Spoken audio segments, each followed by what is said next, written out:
la marca. Oh, un Lexus NX. A Lexus NX. You want to take his representation on that one? He is under oath. Everybody was sworn in this morning. Go ahead. Let's see on the XSC. No, I can't hear you. Your mic's not on. In case number AJSLXSE, the state announces a null pros for compliance. Okay, let me explain that one second. So, sir, on the case from 2024 for the failure to change the address on the registration, that case is, that particular citation is being dismissed.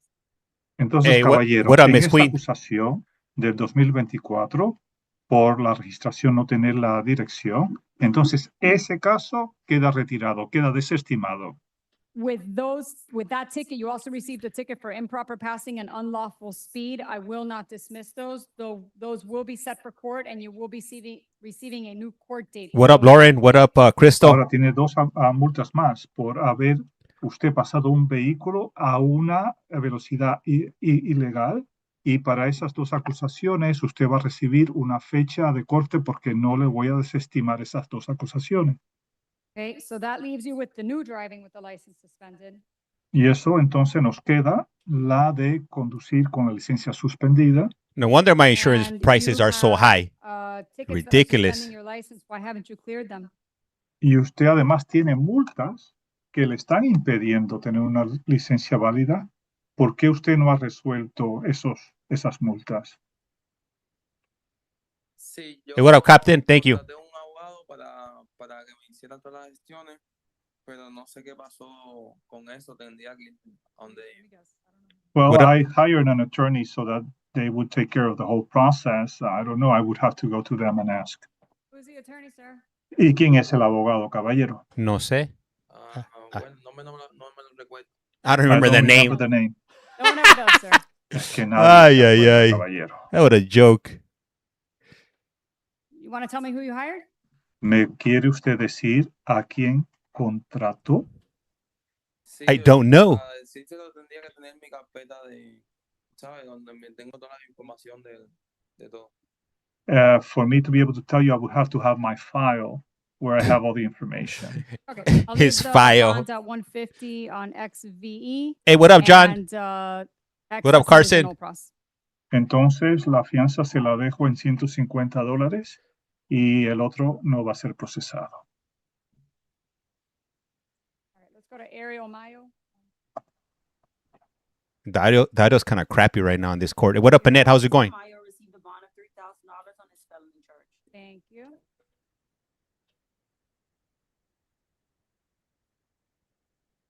Spanish or English? I don't know. Mr. Hmm. Mayo, you speak English? No sé. I don't know. No sé, no sé, no sé.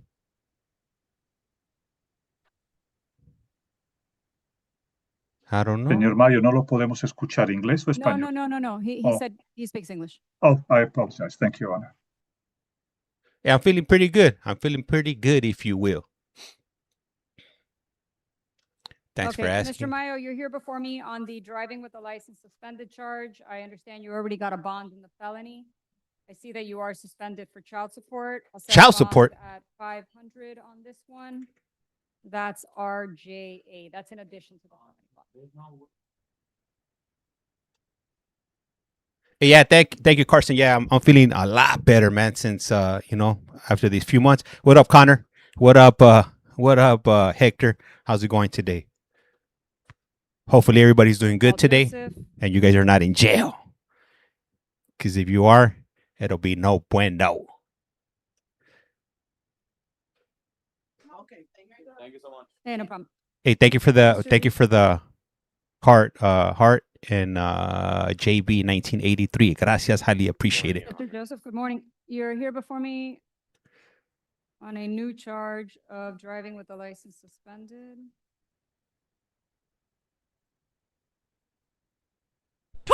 Man, is the microphone for this court normally this bad?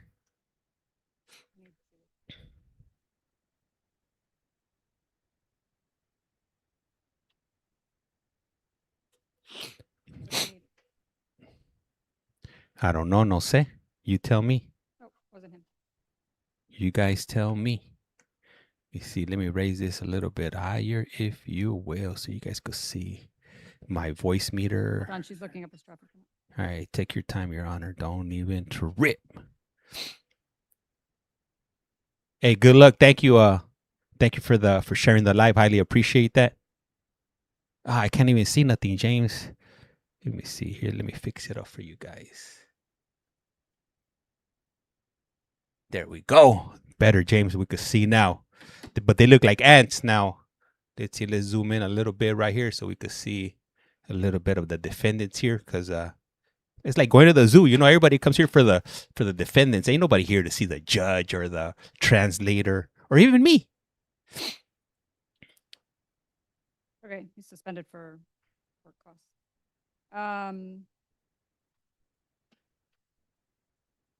You have any objection to it? Okay, here's what I'm There gonna do. we I'm gonna go. release you. You don't have to pay anything to get out. If you call me tomorrow, I What up, can Mai? start taking those cases out of collections for you, and we can have you a license by next week.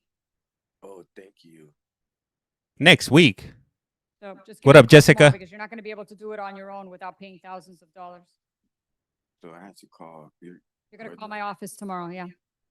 Your address is 1147 What up, Northeast Michael? 138th Street. Yes. Okay, if you don't receive the court notice by May 10th, make sure you call the public defender's office, but hopefully I'll have you a license before then.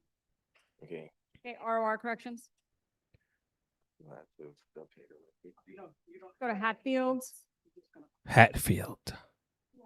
Yeah, so this court normally runs for a few hours, so I would say you got at least another 3-4 hours of this court, Lauren. So Morning, Mr. Hatfield. I'm not at the bro. you're in Florida? What? Be Oh, what careful. are we doing Proceed at with caution. Hatfield?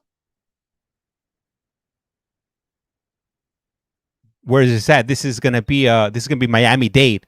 Normally the judge that's in here would be Judge Glazer, which is the one. Okay, can I see his NCIC? She went viral a few years ago. She ran into one of her old high school classmates, if you will. What do you mean? You had already. No, I need the, okay. Oh, yeah, yeah. That's okay, I just want to see them. No. Hopefully everybody's doing good. Appreciate you guys for tuning in. I like to see it. California, man. California's expensive, just like New York, man. Super expensive. I'll do it, don't worry about it.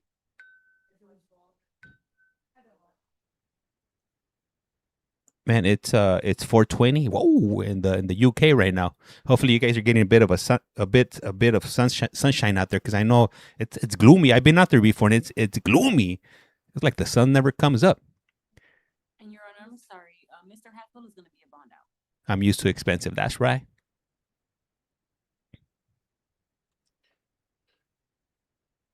Sarasota County. It's warm today, James. What? Jersey expensive as. Hey, I'm actually, as a matter of fact, I'm gonna be out in New Jersey next week. I'll be out there in New Jersey, if you will. I'll be out there in Robberies, DUIs, several failures to appear. Mama, I'm feeling pretty good. On Brower, I'll set bond at 1,000. With a Okay. stay away order from Family Dollar Store at 1085 Northwest 36th Street. Where's he gonna shop now if he can't go to the Family Dollar Store? That's where everybody gets their. That's where you're gonna get your chips, your candy bars, tape. I go there for tape, envelopes, scissors. Man, scissors could be expensive if you go to Walmart or Target. 99 cents at or $1 at the dollar store, if you will. Field is a bond out. Soda, that's right, soda. I go there for the moon pies too. The UK is quite warm right now. Okay.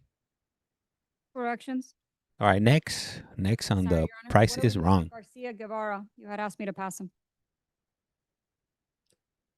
Pass him. Dollar Tree left.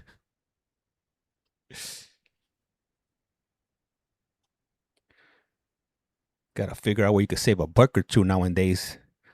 Like right now for the gas, I go to Costco.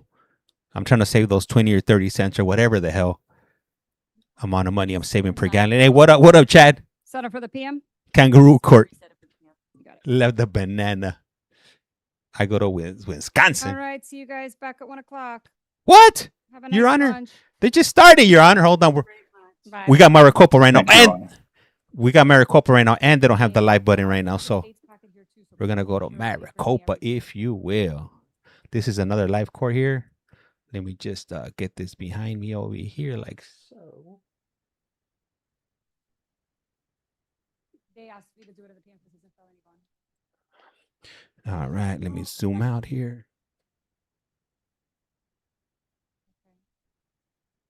To provide that Thank for you, you, Your okay? Honor. Appreciate All right, it. step to your left, the There's officer a will get back. little fella.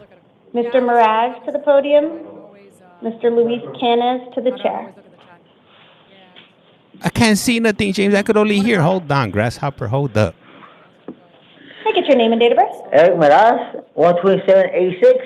Thank you, sir. You are here today on Recording a new stopped. case. This for one count of dangerous drug possession, a class 4 felony, and one count of drug paraphernalia possession, a class 6 felony. Yes. Probable cause has been found, and I'm appointing an attorney to represent you.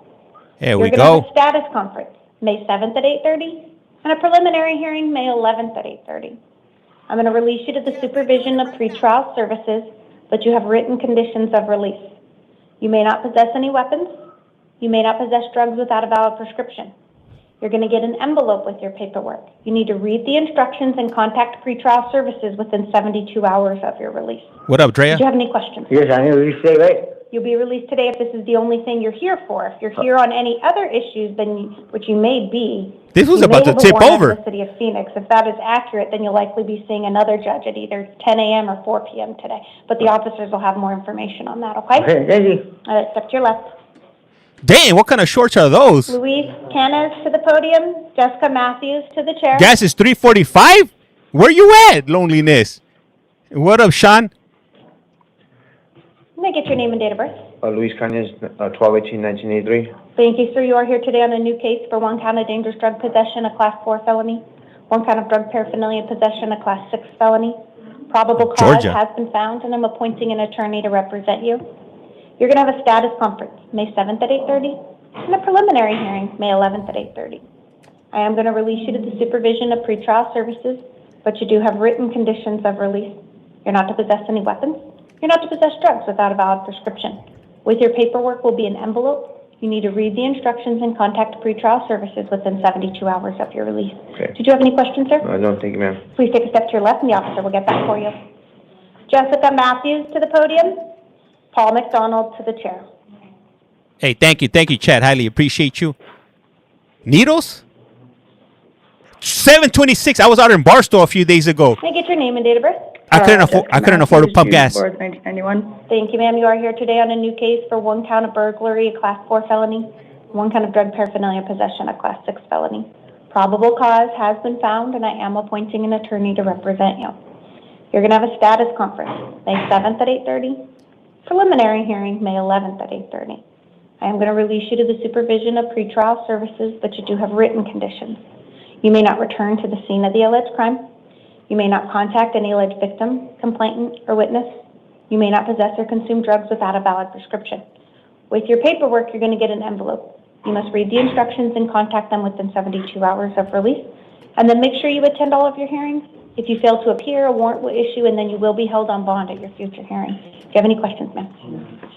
Please take a step to your left. The officer will get that for you. Paul McDonald to the podium. Sergio Marquez to the chair. Hey, Chad. Yeah, no, I went to the Spectrum store right there in Barstow. I was there for like 2 hours, and then I shook. Paul McDonald, 53183. Thank you, sir. You are here today on a new case. It is for one count of burglary, a I class didn't 4 even felony, realize that. one count of drug paraphernalia possession, a class 6 I didn't realize they felony. had gotten married. Probable cause has been don't found, know and I'm the appointing an connection. attorney to represent you.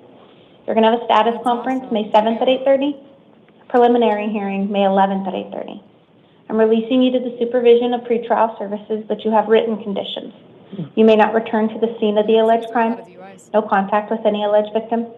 You're not to possess or consume drugs without a valid prescription. You're going to get an envelope with your paperwork. You must read those instructions and contact pretrial services within 72 hours of your release. Did you have any questions, sir? No, ma'am. Please take a step to your left and the officer will get that paperwork for you. That's so. Sergio Marquez to the podium and Jason Richard to the chair. Hold on, I gotta close this Zoom meeting. May I get your name and date of birth? 11285, Sergio Marquez. Thank you, sir. It does look like you are here today on 2 cases. You're here on a new case as well as a direct complaint that has been filed. Your new charge is for 1 count of narcotic drug possession, a class 4 felony.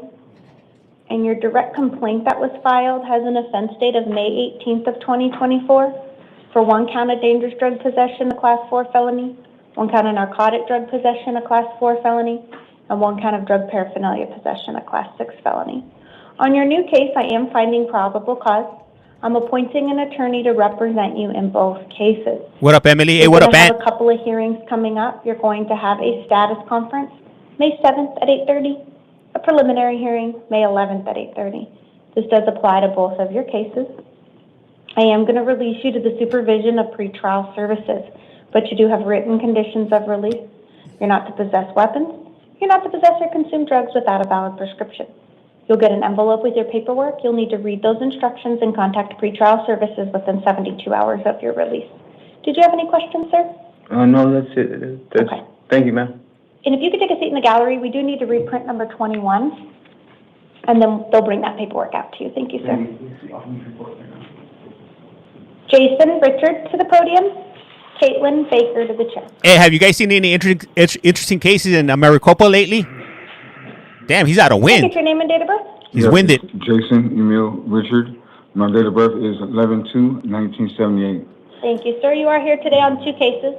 You're here because a direct complaint was filed.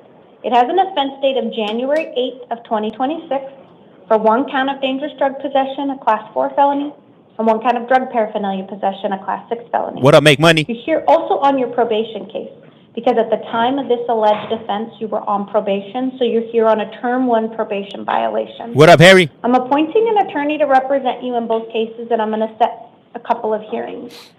You are going to have a probation revocation hearing, April 30th at 8:30, a status conference, May 7th at 8:30, and a preliminary hearing, May 11th at 8:30. I am going to release you to the supervision of the Adult Probation Department, but you do have written conditions of release. You may not possess weapons or alcohol, and you must contact your probation officer within 72 hours of release. This will be included in your paperwork. Did you have any questions? And I just want to say that I have endocarditis and congestive heart failure. And I didn't take my medication. So and I feel really dizzy right now, but If you're not feeling well, let the officers know. They do have medical staff here, so you can be seen. I am releasing you, but it will take a few hours. So if you need any medical assistance, please seek that while you're here before being released, okay? yes, ma'am. All right, thank you, sir. Hey, you know what kind of medical treatment they're gonna give? They're gonna give him some ibuprofen Caitlin, 200s. to the podium. They're gonna give him that and call it a day. Which reminds me, I gotta take my blood thinners. I gotta take my Eliquis. Can I get your name and date of birth? Caitlin Baker, April 14th, 1991. Thank you, ma'am. You are here today on a new case. It is for 1 count of dangerous drug possession, a class 4 felony, 1 count of burglary, a class 4 felony. Probable cause has been found, and I'm appointing an attorney to represent you. You're going to have a status conference, May 7th at 8:30, and a preliminary hearing, May 11th at 8:30. I am going to release you today on your own recognizance. That is your promise to appear. But you do have written conditions. You may not return to the scene of the alleged crime, no contact with any alleged victim, complainant, or witness. You also need to ensure that you attend all of your hearings. If you fail to appear at any of them, a warrant will issue, and then you will be held on bond at your next hearing. Did you have any questions, ma'am? Thank you, Please Jeanette. take a step to your left, and the officer will get you that paperwork. Hey, Sarah, how's it going? Man, she's letting everybody go. No wonder it's like a revolving door right there. They let everybody out. They pick them up again. They let them out again. It is a never-ending cycle, if you will. Where you see this at? I see this in my house. Preferably, if you will. If you want to go ahead and check this stream out, I do run it on YT at Collect Call From. I run it all day, every day, if you will. Ooh, breakfast is here. Shout out to the wife. Hopefully she doesn't drop it. She doesn't drop my huevos on the floor. Damn it! I got eggs, beans, some cheese, avocado. Damn, we could afford avocados today, and some flour tortillas. Sheesh! Hell yeah!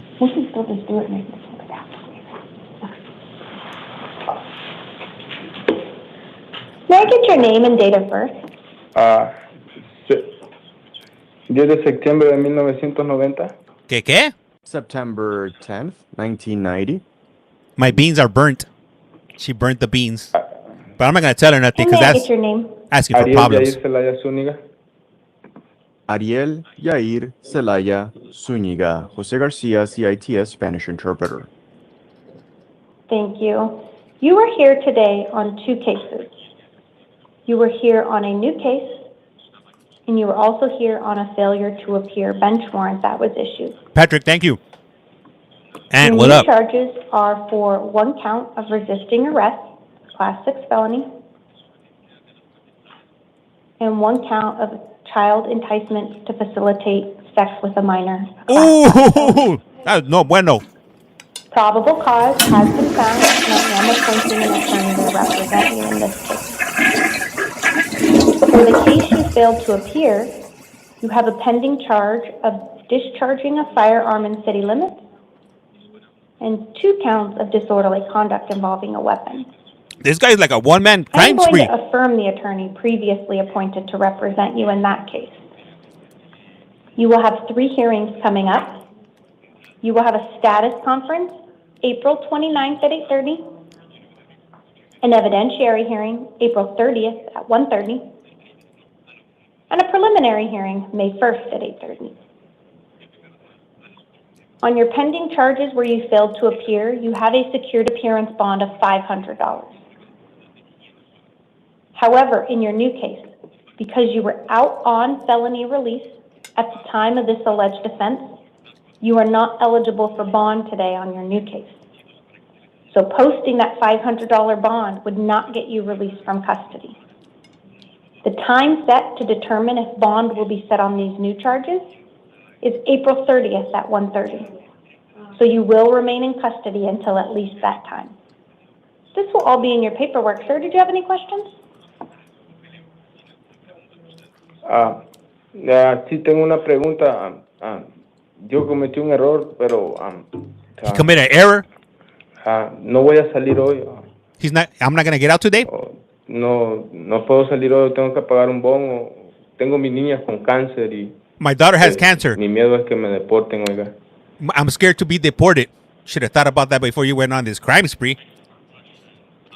Didn't seem like you heard about your daughter back then. I do have a question. I made a mistake, but am I going to be released today? Will I be able to pay a bond? I have my girl with cancer, and my concern is that I could be deported. All of a sudden. So you are not What up, being Bill Cool released Things? today because you were out on felony release at the time of this alleged offense. You are not eligible for bond today. You will remain in custody until at least April 30th at 1:30. That is the time set to determine whether or not you are eligible for bond. So you will stay in custody until that date. Anything further, sir? Sí, aquí permaneceré detenido aquí para hablarle a mi esposa. Will I remain detained here so that I can call my wife? So you won't remain physically in this building. They will transport you to a facility near here. You will have access to a phone. Typically, once you get settled at the new location, you'll be given access to a tablet as well to make contact. But your stay will not be in this physical building. All of a sudden, he's concerned about his If you wife look now. to your left, the officer will get you that paperwork. Was he concerned with his wife when he was soliciting a minor or trying to engage with a minor in some illegal activities? Thank you so much.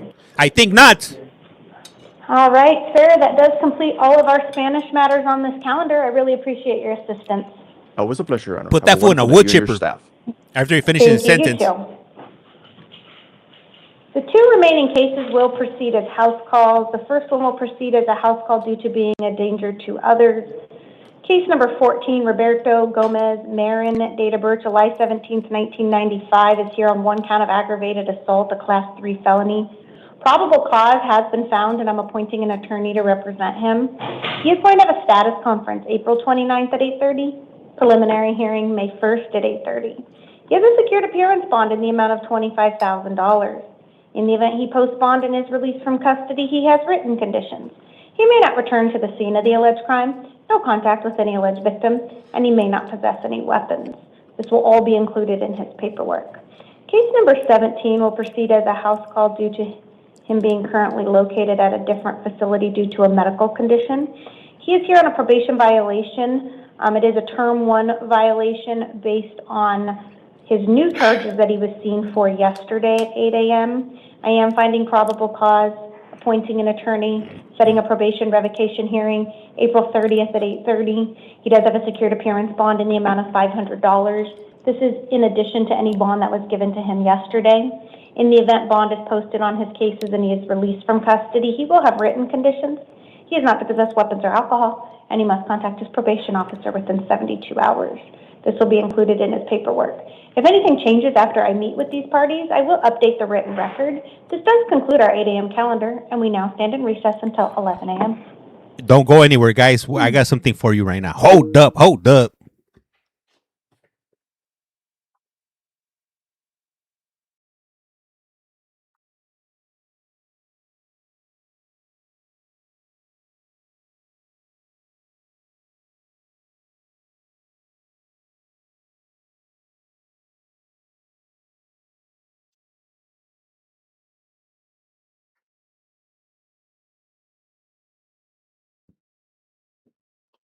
Let's see if we got anything good in Connecticut right now.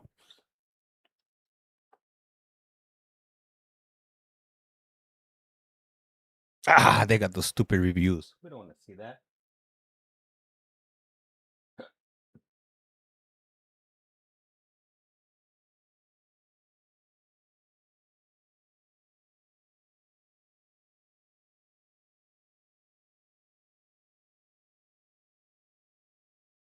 Hold up, hold up.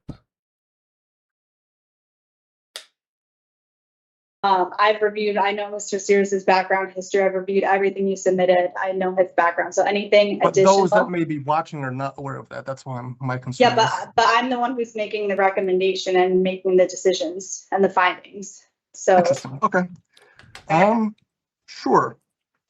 Well, yeah, I guess he was re-paroled to Connecticut in July of 2025, following a reprimand from Vermont.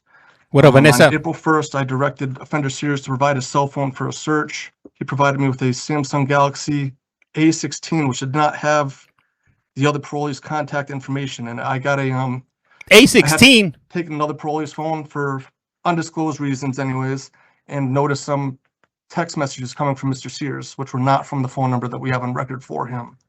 Text messages. So I asked Mr. Sears if he had another phone. He continued to deny, despite being given multiple opportunities. When asked about texting another parolee, he stated, "I didn't think I could contact other people on parole, so I decided to do it behind parole's back and do it from a different phone." That's right. She says, "I did not think I could contact other people on parole, so I texted him from my girl's phone. This was discussed in further detail as it was a last-ditch attempt to mislead me. When asked where the phone was, he stated that my girl has it and she should be on her way down now," meaning she was on her way down from Massachusetts. He was again asked if there was a phone in his car, to which he stated no. Only when confronted with the fact that I was going to search his car did he admit to having another phone. He was escorted to his vehicle and stated that the phone was in the center console. He then went in the center console and handed me a Samsung Galaxy S25 Ultra to me. Rookie, he should have put it in the prison wallet. Which he denied having possession of or having, or denied even existing, was already on and active. It was during this visit with me that Offender Sears denied that he had left the state of Connecticut as well, despite texting another parolee a picture from Brattleboro Memorial Hospital in Vermont. And what up, discussing his Diamond? visit up there. It became evident that Mr. Sears struggles to own up to his own actions and behaviors, despite being provided numerous opportunities to come clean and be honest with me. He's a criminal. What do you expect? Upon providing me with his admitted. Is this real? Nah, this is not real. I said, "This is his real phone." Sears immediately became distraught and talking to himself, saying, "Over a damn picture. which I Hey, interpreted thank you, as John. he got caught because he sent a picture to another parolee from his quote-unquote real number. A search of this phone, which parole had previously been aware of, yielded evidence that offender Sears had routinely been leaving the state of Connecticut and traveling to Vermont and New Hampshire. It was evident that the phone he was attempting to hide from parole was his quote-unquote main phone, and he wrote a statement admitting to possessing the burner phone parole is unaware of. The burner phone? A search of Sears's burner phone yielded a plethora of activities commonly associated with dealing drugs during his parole supervision in Connecticut. Did he say plethora? This is supported by messages, pictures, screenshots, and cell phone dating back to 2022. The contents of the phone range from pictures of what appears to be narcotics on digital scales. That guy's acting like he's writing something down. That fool ain't writing nothing. Occurring outside. He's writing in the air. On April 8th, 2026, I again met with Mr. Sears in an attempt to clear the air and get some honesty from him. That fool confidence in his shirt. There's nobody in there with him. Connecticut, which he continued to deny until faced with the fact that there was plenty of evidence stating otherwise. He ultimately cited misconduct for leaving the state of Connecticut, stating it was for medical reasons. A home visit was then scheduled with offender Sears for noon that day. Who is he During talking his home to? visit, offender Sears was giving me a tour of the house while another PO conducted a walkthrough of his own. I was approached Me by the pretending other that PO who work. showed me a picture he had taken of a round of ammunition discovered in the kitchen, in which we were all present in. He's As offender crossing Sears was everything standing out. right next to us and appeared alerted to something. I picked up the round to preserve the evidence. We then left the residence and Objection, contacted our supervisor, who Your directed us Honor. to sit on the house while we waited for the Is direction. it getting hot in here? Upon returning to the residence, offender Sears was handcuffed and asked for the key in order to gain entry into the residence for a more detailed search. He stated that he did not have a key after admitting that he returned to the residence to call me, as I had previously sent an alert to his GPS.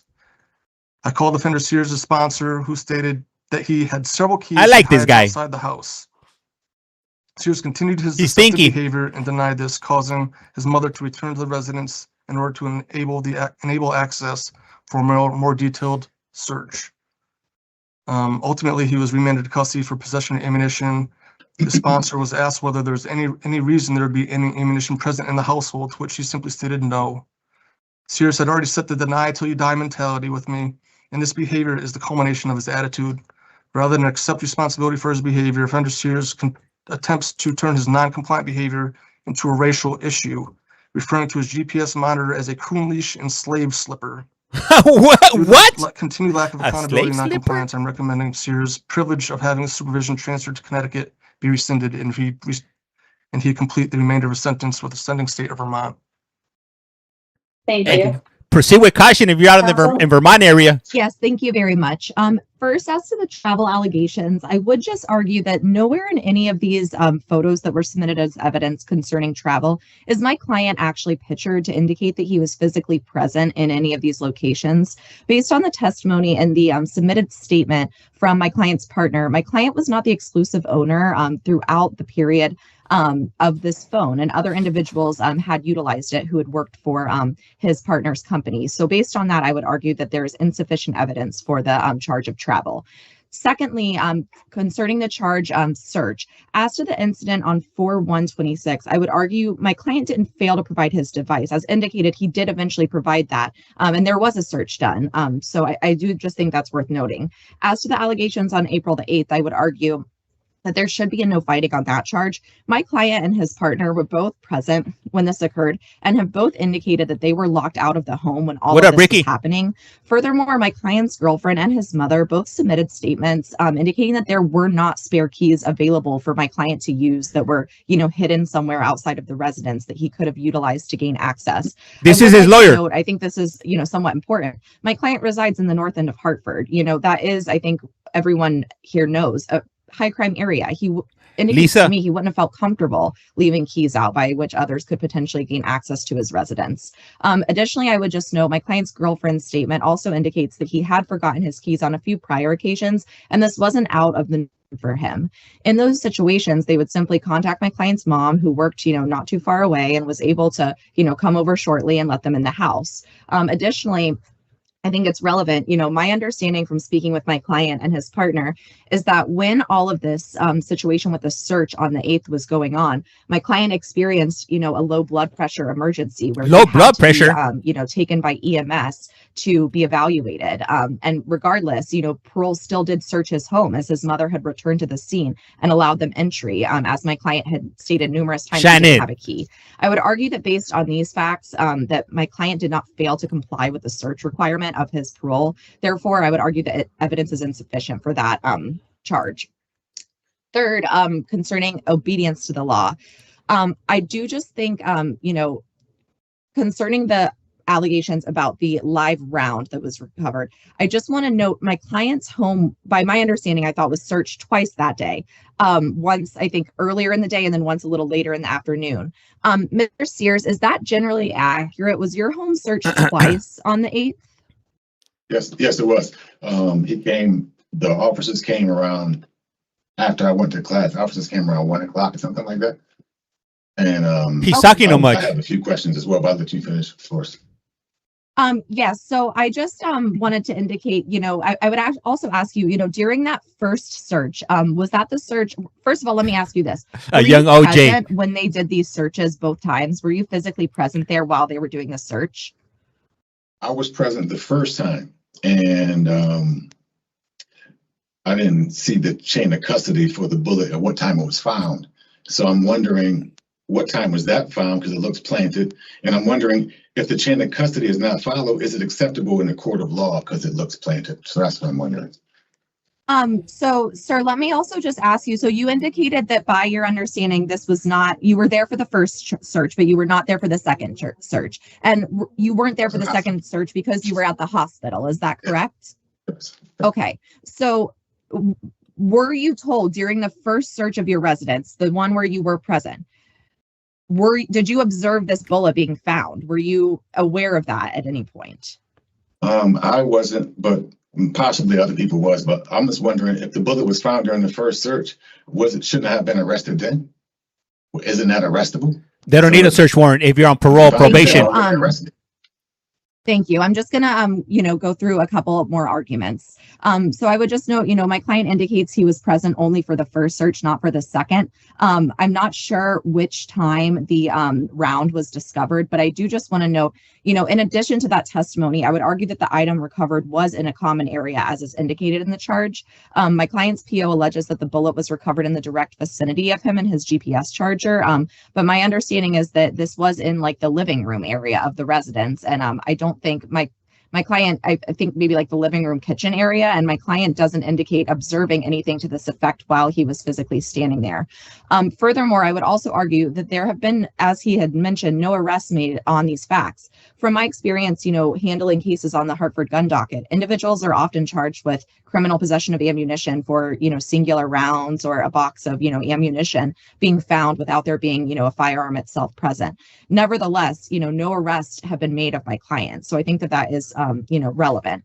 For these reasons, I would argue for that charge, there should be a no finding. And then last, concerning weapons, as to the weapon charge, I would argue that there should be a no finding. First, I would argue I would renew my comments that I had just made concerning this being in a common area, not my client's, only, like not exclusively in my client's control. He was not the only individual residing at this residence. And, this item was not recovered despite police searching his home, by my understanding earlier that day. Again, I'm not sure if this was recovered on the first or the second search. Secondly, I would argue that the allegation of the weapon possession on 12/18/24 should not be considered. My understanding is that predates the most recent release on this term of parole, which began in July of 2025. Additionally, notwithstanding that argument, I would also argue that the alleged evidence for that incident is just a photograph. With this being the only evidence, there's no way to tell whether these alleged firearms were operable, which is a requirement under the general statutes for the gun possession charges. There are numerous fake weapons sold online, and the photos alone did not establish that these items are actually weapons under that definition. Additionally, based on the statement included from my client's partner, he was, as I noted, not always in the only one in possession of that cell phone. So I would just argue, you know, based on all of that, there's no way to tell that my client necessarily took these photos. Mr. Sears, is there anything that you want to state? I would note, you know, you can't ask any questions to the officer. That would be my role. But if there's anything that you want to state for the record that I haven't included at this time, you can. Yes. The ammunition was found in the kitchen. My mother notices things at an elite level. So that bullet, they said, was found by the kitchen table where we eat and play spades, and near the back door in a trash can that she uses that area 1 million times a day. There was a spade score on the kitchen table of an unfinished game. We go up that door to walk the dogs a couple times a day and to smoke cigarettes in the backyard. There's no way she would have missed that. And with the chain of custody, there's no time where the bullet was found because that looks planted. So if there's no time where the bullet is found, the chain of custody was not followed. So is that acceptable in the court? I'm wondering, because it looks planted. And then with the procedure to find a bullet on a home inspection, aren't you supposed to be arrested immediately? Because it looks planted. So if you found a bullet and didn't arrest me immediately on the spot, that looks suspect. What kind of ammunition did you and your co-signer have the day of the home inspection? Because it looks planted. Did you take close-ups of the ammunition at the place you found it at? Or did you take the close-up of the ammunition? Because it looks planted. And also, for us to raise our hand and say, we promised to tell the truth, so help me God, and say something about my mother, that my mother said that? What you say about his mama? You have to smell something funky in here, Your Honor. But I'm gonna be quiet because my lawyer's doing a great job. But you misquoting my mother, saying that she gave me several keys. That's desperado. You know what I'm saying? That's Gestapo. That's a lot of good stuff. Smiley. I would just lastly like to reply concerning, you know, the comments put on the record about the charges. I apologize if there's any background. There's, I think, maybe a truck or something driving by my home. A truck. I just wanted to note concerning the drug charges, many of those, again, photos that were submitted as evidence are old. They predate, as I had noted, the most recent term. Again, they're just photos. There's nothing to indicate what those, you know, alleged or depicted substances are. And then I also would just note, you know, concerning the comments about race, you know, I understand, you know, that this might, you know, rub, you know, my client's PO the wrong way. She should replace "you know" with "if you will." Told me, I don't think my client ever called his PO names related to that nature. I don't think, you know, these things were ever directed at his PO or anybody, you know, that he was working with. And, you know, not for nothing, my client is an African-American man who's had to live his life in, you know, a country where sometimes he isn't treated fairly based on that alone. I'm not saying that that's happening here by any means. I want to make that very clear. I'm just stating, you know, by him calling things a certain name that might have a racial undertone, those are just from his personal lived experiences. But again, I want to just make it clear. My understanding is that none of that was ever directed toward his officer in any way. Speak on it, your attorney. Respect for Mr. Huff. I appreciate everything he's doing. Thank you. Anything additional from either side before I announce my findings? Hey, what up, Uncle Cash? Here, obviously, first off, I want to put on the record that us out here in parole, we're not in the business of fabricating evidence, planting evidence, anything that may not be there in fabric or lying under oath. That actually brings me to my next question, is about the evidence that was submitted by the defense here. What up, Anthony? These to be submitted as evidence, does it have to be notarized? Because anybody could submit this, and if so, are they considered under the crime of perjury as well too? This guy ain't going nowhere. They gotta let this. They're not gonna let him out. The hearing examiner. It's a question for whoever wants to answer it. Yeah. Chain of custody. Well, so I would just say, you know, sometimes so one of these individuals was residing out of state. So we do have investigators with my office, and we normally attempt to have them, you know, take down a sworn written statement. However, I will just note, we received the evidence for this hearing, that today's Thursday. We received this on Monday.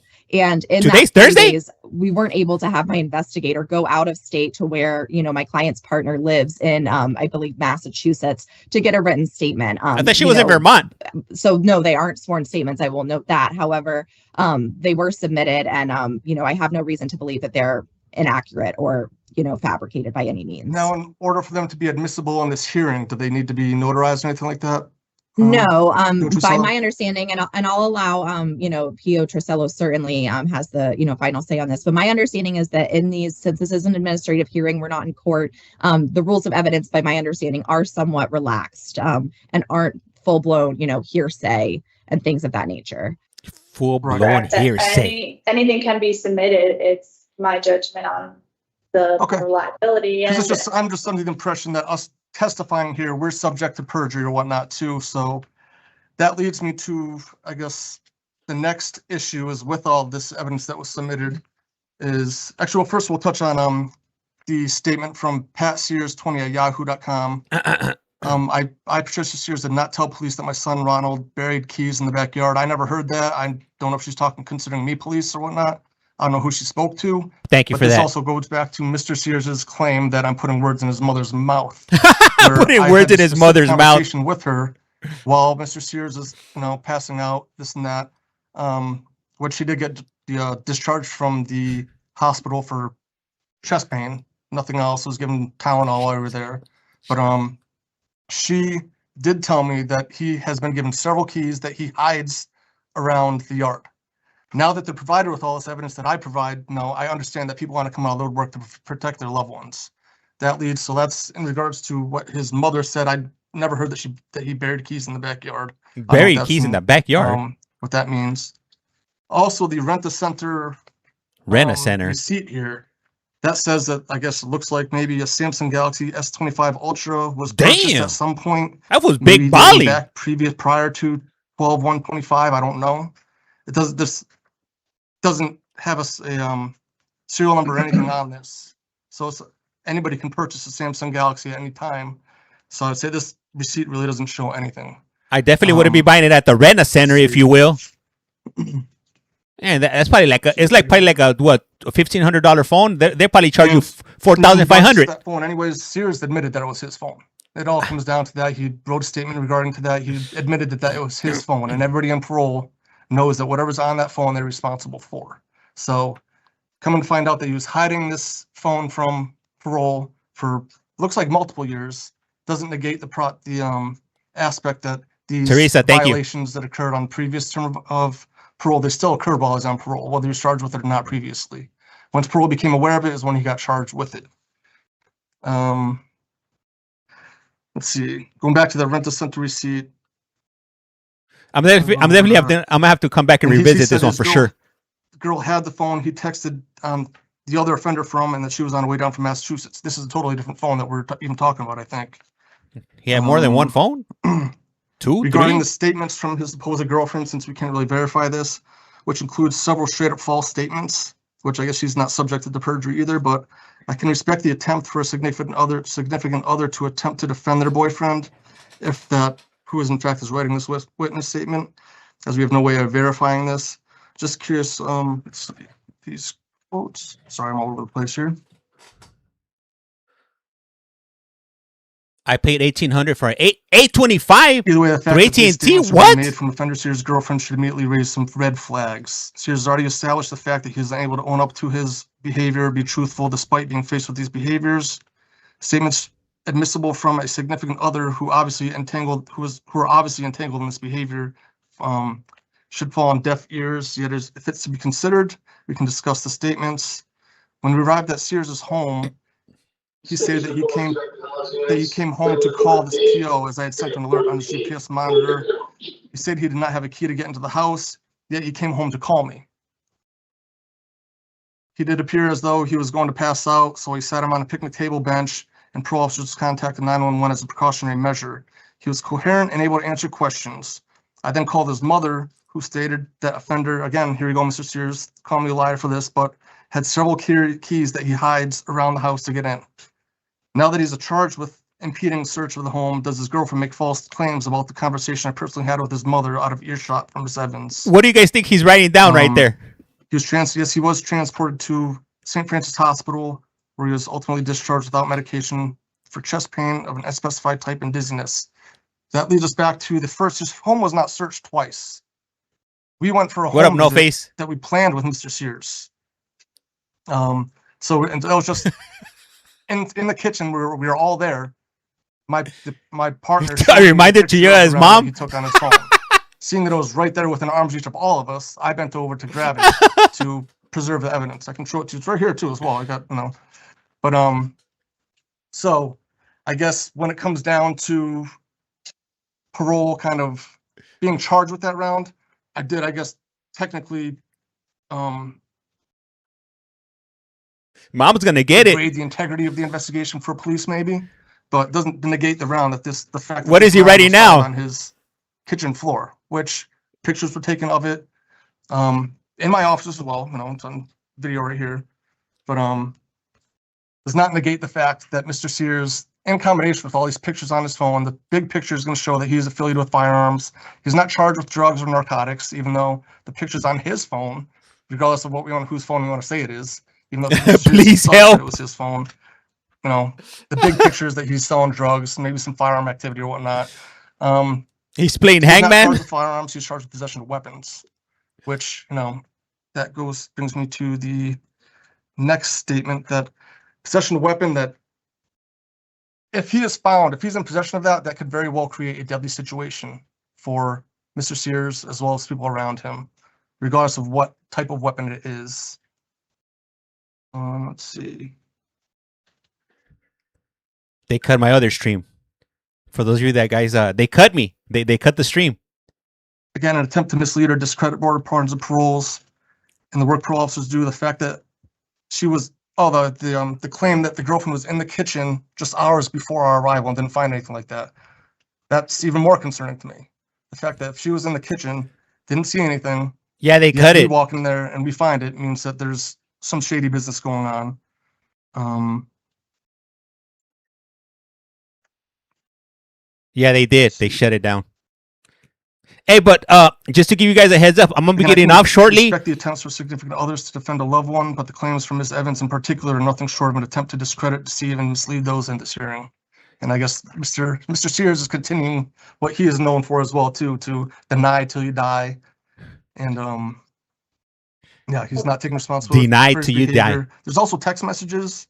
There's a picture of it actually of and the evidence of him texting somebody saying hoping that he can get off this coon clamp or slave slip or whatever you call it. Coon clamp or slave slipper? An officer tasing a 13-year-old girl, a white racist officer tasing a 13-year-old girl, which would insinuate that I'm the racist white officer. That's all I have for now. Hey, just to give you a heads up, I'm about to get off. If you guys want to continue watching, jump on over to YT at Collect Call From. Once again, jump on over to YT at Collect Call From. I'll be pretty brief. I just want to know, in reply, first of all, I gotta go. My argument I gotta go to work necessarily today. That, the type of weapon that was depicted in the photograph, it's that there's no way to tell it is a weapon. It's just a photograph and that's it. Thank you, have Lisa. This item physically present here, or even like if it had been sent to the lab, as we often see in criminal court, and there's, ballistics testing done to determine whether it's operable. I mean, my argument was just under the criminal statutes concerning guns and weapon possession. My understanding is that they have to be operable. And I don't think that that's been shown here with just a photo. I would also just note, concerning like the comments about race and things like that. Again, I would just note, these are things that my client feels based on his lived experiences and also, based on his understanding. And I'm not trying to be crude, but of history. I mean, unfortunately, we live in a country where we do have a very dark past concerning race. And I understand that, perhaps see you there's guys. this insinuation you feel with him sending that video. However, I would just argue that's the news, and it's sad to say, but we see these things every day in the United States. And I think that my client was just, speaking with a friend concerning that and commiserating about, sort of his experience. But again, I don't want to say by any means or insinuate this was not, by my understanding of speaking with Mr. Sears, in any way directed to any specific officer or anyone that he was working with in parole. Mr. Sears, I saw that you did have your hand up. I'll give you a chance to talk in just 1 second. Thank you. I would ask that you don't address P.O. Huff, at all. But if you want to say things regarding like the charges, that's fine. I would just note, concerning the search, he didn't know that he was locked out, by my understanding, until he arrived home and realized that he didn't have his key. He reports to me that him and his girlfriend had taken, I think, their dogs. My understanding is she's in like the dog breeding business. They had taken some dogs to the dog park that day after that initial meeting with parole.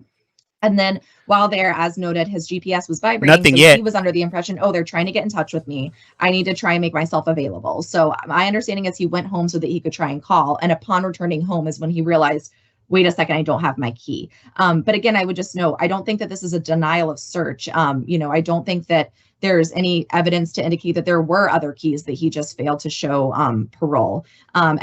Again, parole did receive access to the home as soon as his mother was contacted.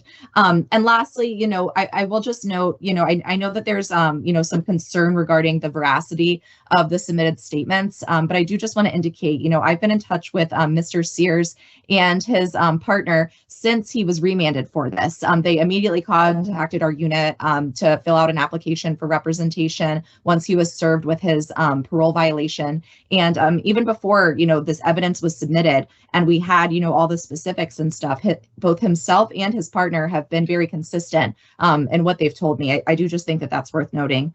Mr. Sears, just Yes. briefly, is there anything additional that you would like to address? Yes, super briefly. The misconduct that I signed, the misconduct that I signed, I didn't think I had any option to not sign it. I mean, when it says sign something, I'm thinking I have to sign it. And also, I never, the chain of custody thing, if there's no time on the chain of custody and there's a bullet found, and then is it acceptable in court if there's nothing signed on this chain of custody with the bullet? Because that's the deaf ears and the red flag thing. I mean, if there's a bullet there all of a sudden and now it's just there, that's but thank you, Your Honor, for listening. Thank you. Thank you very much. Okay, anything new and not going back and forth at this time from either side before I do Briefly, I announce don't the I don't go finding? back and forth either. Yeah, just Correct. briefly that those pants, the red polo sport pants that are in that picture with the weapons, again, not calling these firearms, these are weapons. Those are tying Mr. Sears. He's wearing those pants in a selfie that he took the next day, and those were also discovered during the actual search of his house. When we came back, there's no chain of custody. It is what it is. This isn't a court of law. There's no chain of custody for this round. So this doesn't eliminate what we found. So there's that. Again, we're not in the business of fabricating evidence. And then just one more thing, for the search that we Do you do the got, chain of custody? just because of what we for the search, because we got the ultimate outcome that we wanted, doesn't mean that is because of the cooperation of Mr. Sears. Mr. Sears was given several opportunities to provide the keys, which he did not do, and several opportunities for the phone, which he ultimately admitted to being his, not his girlfriend's, regardless of what she may say. But yeah, that's all I have. Thank you. Counsel. Not my phone. Literally like 2 sentences, I promise. I would just argue, my understanding is he didn't provide the keys because he didn't have the keys, I think is clearly his testimony. And then I would just note, concerning the polo pants, I think it's somewhat worth, stating they're polo pants. It's not like these are a novelty item. I mean, I don't want to get into this further, but I think that that's, worth stating. It's not like this is a, one of a kind, item or something that couldn't be replicated or that other people, don't have. It's not like these are, one of a kind or the only thing like this that exists. That's all I'll say regarding the charges. Thank you. Thank you. So I'm just going to take a moment before I announce my findings.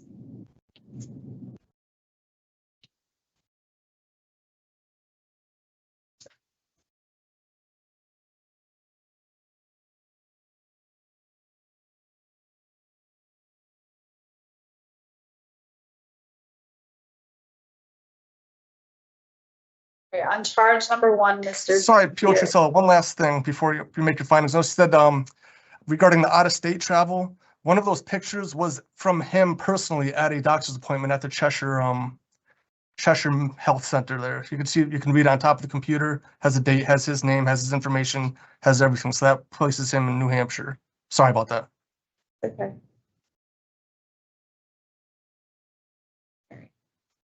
So on charge number 1, Mr. Steers, I am making a finding of probable cause based on the evidence presented in State's Exhibits B, E, D, F, and I.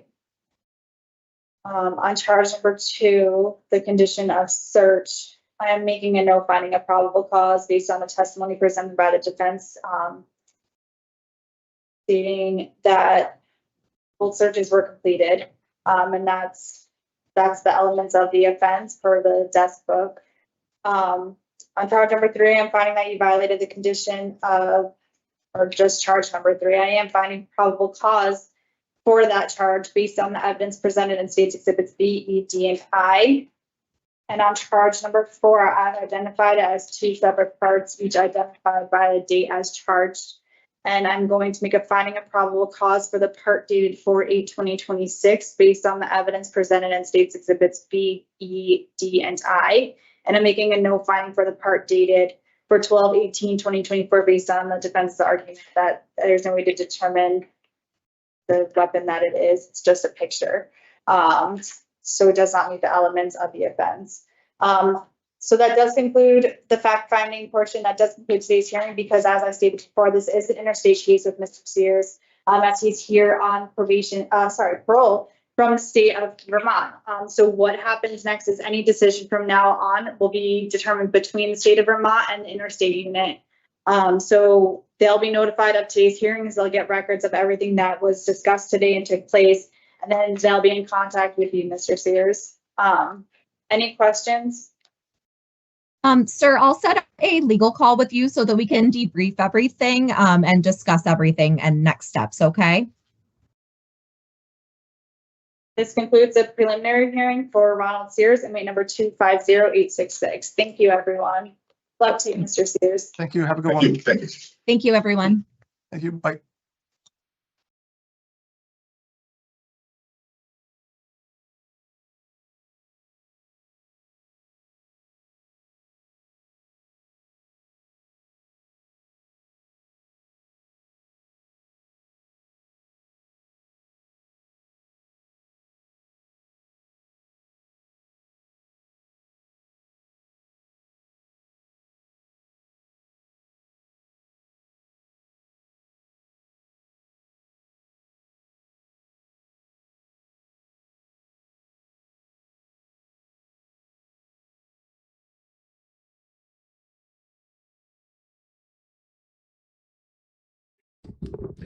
I just saw that this stream just ended. I'm gonna go ahead and start it from the beginning because I guess we missed a few cases before I eventually jumped on. So sit tight there, if you will.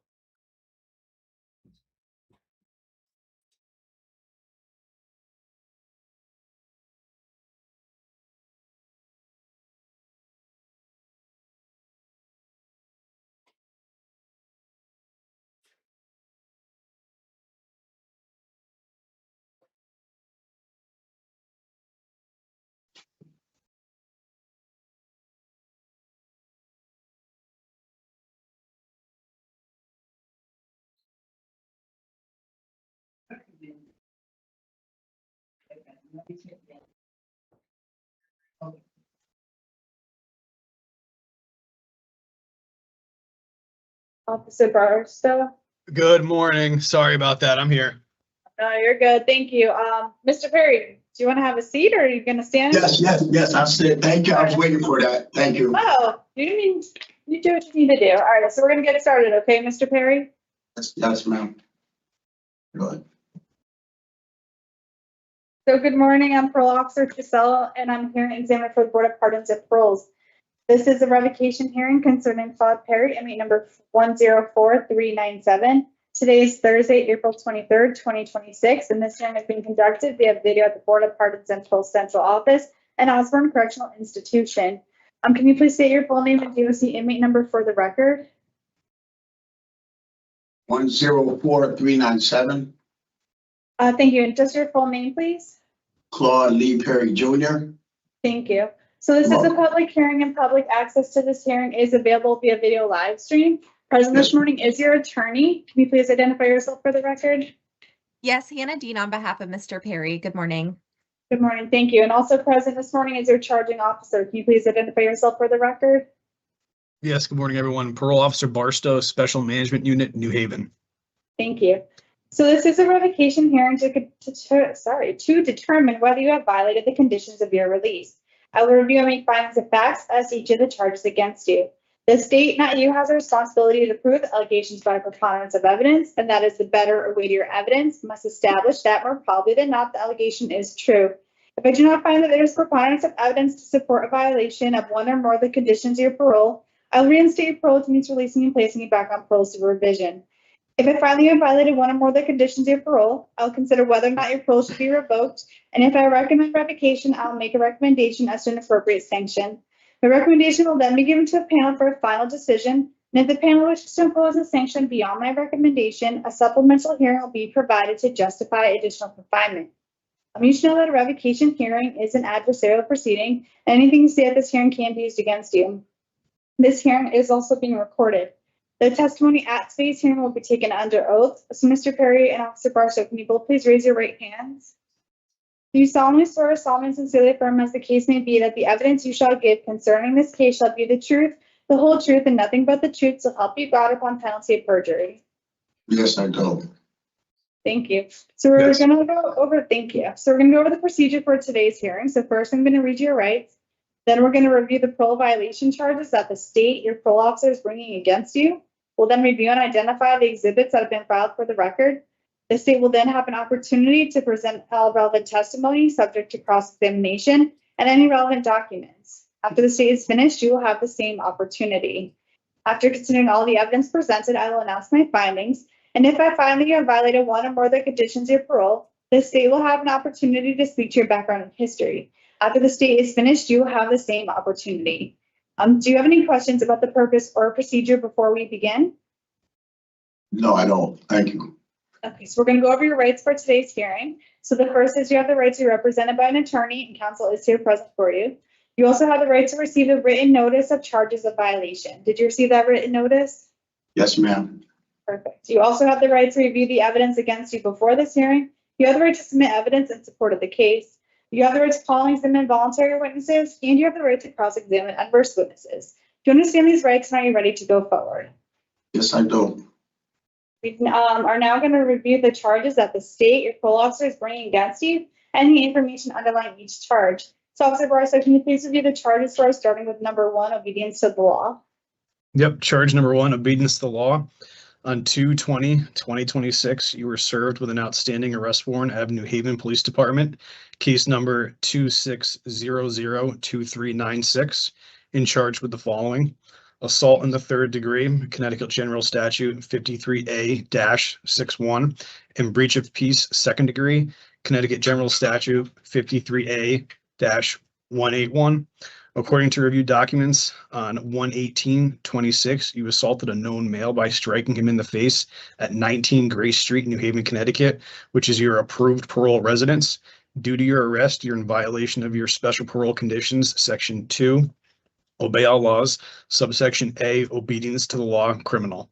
Under charge number 2, drugs, on or about 4/9/2025, you used cocaine. On or about 11/25/2025, you used cocaine. Under charge number 3, no consumption of alcoholic beverages. BOPP stipulated you to no consumption of alcohol beverages, which you were aware of when you signed your special parole conditions on 8/2/2024. The stipulation reads, throughout your period on parole, you are prohibited from consumption of alcoholic beverages. You'll be required to submit to random toxicology screening to monitor your compliance. On or about 11/25/2025, you used alcohol. Thank you. You've also submitted evidence in support of the case. Can you please identify it for us? Yep. Exhibit A, the remand to custody. Exhibit B, parole agreement signed 8/2/2024. Exhibit C, New Haven Police Department, case number 26002396. Exhibit D, misconduct dated 4/17/2025. Exhibit E, Premier Biotech Labs, LLC, final report. Exhibit F, misconduct dated 12/8/2025. Exhibit G, Premier Biotech Labs, LLC, final report. Exhibit H, BOPP decision information summary. Exhibit I, PSI. Exhibit J, notice of parole violation. And Exhibit K, parole violation report. Thank you. And you've also submitted an addendum to the parole violation report. Can you please review that for us? Yes. On 3/19/2026, offender Perry was sentenced under docket N23N-CR26-0264578-S under charge number 153A1A1, breach of peace, second degree. That charge was nollied. Charge number 2, 53A61, assault, third degree, resulted in 11 months jail, execution suspended with 1 year conditional discharge. Thank you. Counsel, did you and your client receive the notice of parole violation, the parole violation report, and all the other documents identified for today? Yes, thank you. I did receive an exhibit from the defense. I have exhibit 1, the list of parole accomplishments and future plans for parole reinstatement. Counsel, do you need time to submit any other documents? We do not, thank you. So we don't have any witnesses. So at this time, the state will have an opportunity to present evidence and speak to any of the evidence submitted. So Officer Barstow, any comments right now towards the charges? No, thank you. And counsel, it's now your opportunity.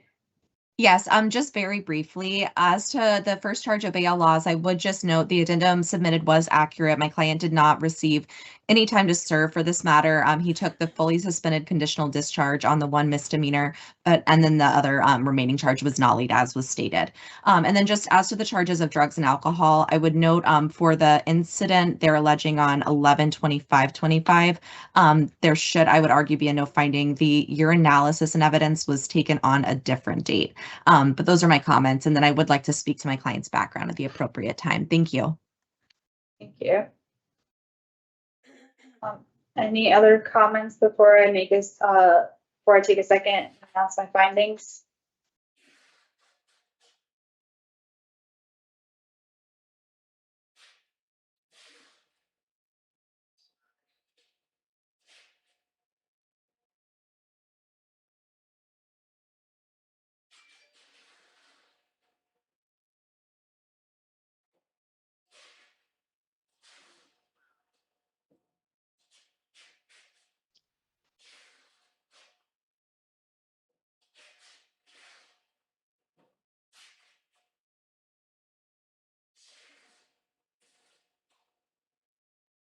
So I have listened to the testimony and reviewed the evidence. I'm going to announce my findings now, Mr. Perry.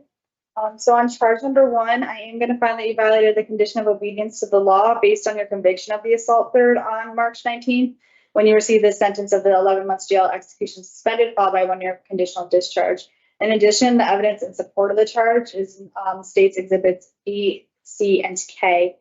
I'm making a finding for charge number 2, the condition of drugs, based on the evidence provided in states exhibits B, D, E, F, G, and K. And on charge number 3, I'm also making a finding that you violated the condition of no consumption of alcoholic beverages based on the evidence presented in states exhibits B, F, G, and K. So that does conclude the fact-finding portion of this hearing. Before I make my recommendation, the state will have an opportunity to speak to your background and history. After the state is finished, you will have the same opportunity. The purpose of this part of the revocation hearing is to help determine what outcome I recommend. So Officer Barstow, any statements or comments at this time? Yes. On 11/23/2005, offender Perry, Claude 104397, was sentenced to 23 years for first-degree assault.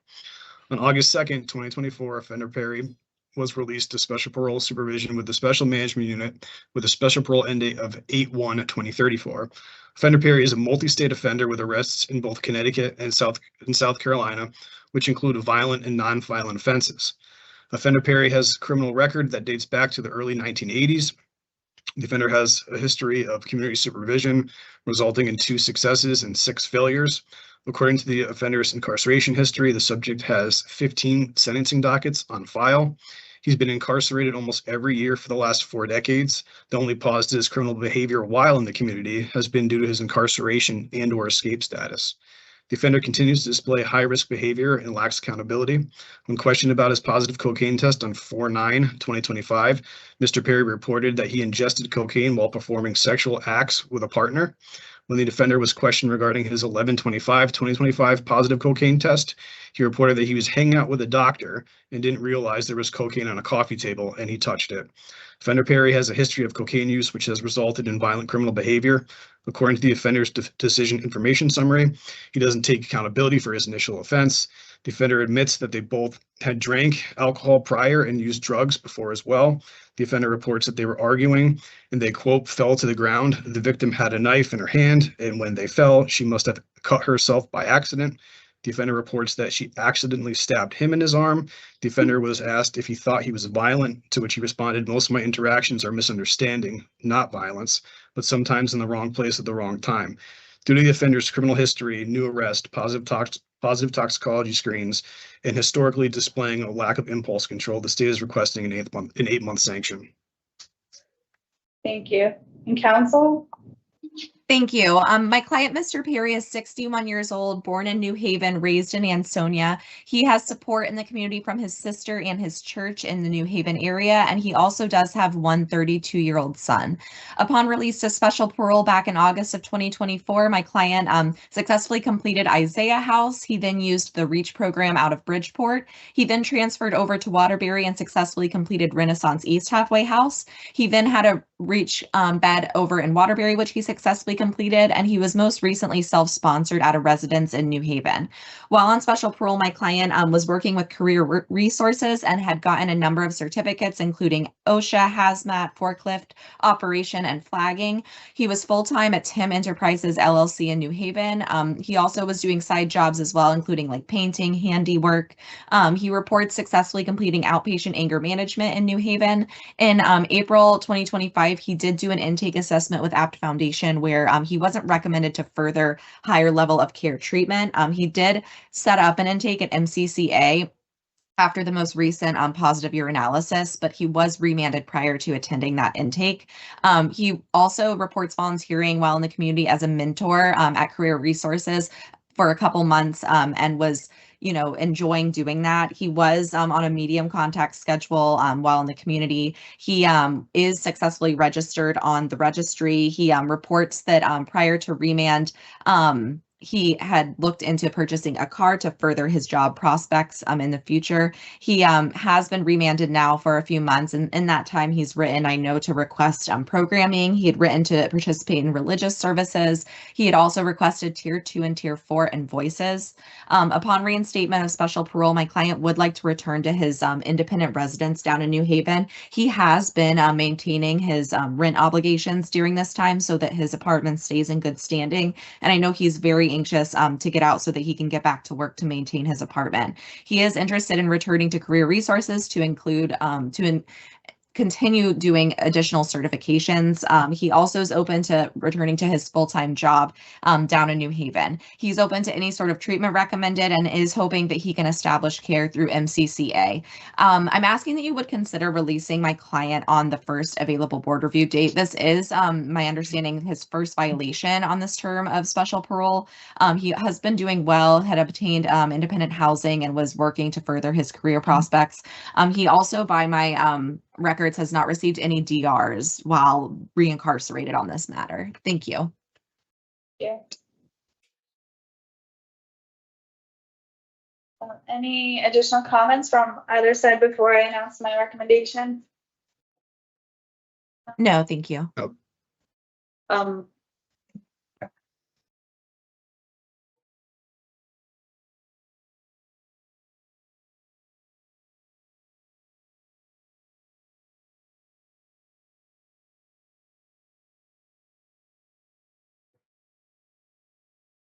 All right, so I have listened to the testimony. I've also read all the evidence presented. I do want to just note on the record a few things. I've listened to, like I said, the statements from the state about Mr. Perry's history. But I do want to, and counsel stated this is his first violation. I have that he was in the community for approximately 1.5 years prior to his violation. But his history is also concerning. So, all right, with that, Mr. Perry, I'm going to recommend that your parole be revoked and that you serve an approximate 6-month period of confinement as a sanction. That's with a re-parole date of August 20th, 2026. I'm going to recommend the following conditions: no consumption of alcoholic beverages, I have it, he completed DV, correct, Yeah. Officer Barstow? Okay. Yep, he So, completed DV. he completed DV, Yep. and this incident was not DV related, correct? Correct. Okay, so I'm just gonna do behavioral management program for anger management, a no contact with victim AB, a general no contact with DB, mental health evaluation and treatment as deemed necessary. Officer Barstow, do you think that I should do a halfway house placement, or would he be able to return? It's kind of far away, right, Mr. Anybody? I would request the halfway house as a backup, just in the event, if his apartment is not there. Yeah, Okay. I As a agree. backup. I agree with Attorney Dean. Okay, all right, so Yep. we'll do halfway house placement, in case if the independent housing is still not available, or is not available at the time. Yeah, I would like to add that his brother, who he works for, which is Tim Enterprises, also owns the property on 19 Grace Street. I've actually spoke to the leasing agent who's in charge of the leases on a couple of those houses on the road, and their plan is for Mr. Perry to move back there after he completes his time incarcerated. Okay, so I'm not gonna do the halfway house placement. Well, If you- let's do it just in case, if we could. Okay. Yeah, just God forbid something happens. Yeah, That way exactly. he's covered. All right, so what happens next, Mr. Perry, is that my recommendation is gonna go to the board on May 7th. On that date, the board can do three things. They can accept my recommendation and adopt it if they choose to do so. They can lessen it if they choose to do so. So any date between May 7th and August 20th. And then if for any reason they would want to see a longer period of confinement as a sanction, they'll ask you to come back for another hearing to address their questions and concerns before anything longer is imposed, okay? Yes. All right, so it Mr. doesn't- Perry, I'm so sorry. I'll set up a call with you for that date to let you know what the board decided, okay? Okay, thank you. Thank you. Thank So that you. does Thank conclude Marshall. today's hearing. Thank you. Good luck to you, Mr. Perry. So this concludes a revocation hearing for Claude So- Perry. So when am I supposed to be released? The recommendation is for August the 20th, 2026. The parole board will vote on that recommendation on the 7th of May. So I'll set up a call that day and I can let you know for sure if they accepted the recommendation. Okay, thank you. All right. Thank you. Thank you. So this does conclude the revocation hearing for Claude Perry. Good luck to you, Mr. Perry. Thank you. Hi, Barstow. Thank you, man. Thank you. All right, All have a right. good day. Yeah. All right, so, Thank you, everyone. all right, thank you.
But anyway, and again, FTU issue. So for our groups, one FTU should have, for A9, we should be working with 9,000 entrants.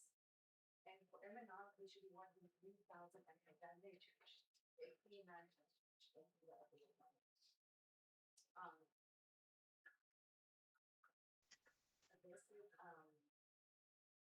Hi, Officer Huff.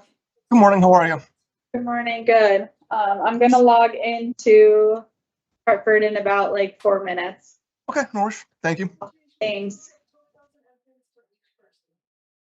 You're not working 12,000 MPens? Let me know, that way, there's some folks that are coming in.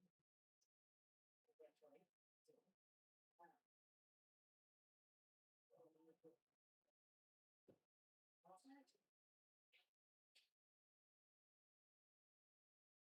Team channel, so we have a new team channel was created, all these meetings have been added to, not even still in the making. But this team's channel will be shared with the East region, where we will share job aids that apply to both teams. We'll keep our SharePoint with our current job aids that apply to only our base field. So our current SharePoint, we're keeping it, nothing's changing there. We might adjust it a bit, but that team's channel will have any job aids that are shared. From the rest. So processes in general, templates, auditing values, aligning tools, with sharing together, maybe saving that job and that's each time. What are the cheers stuff? Cheers.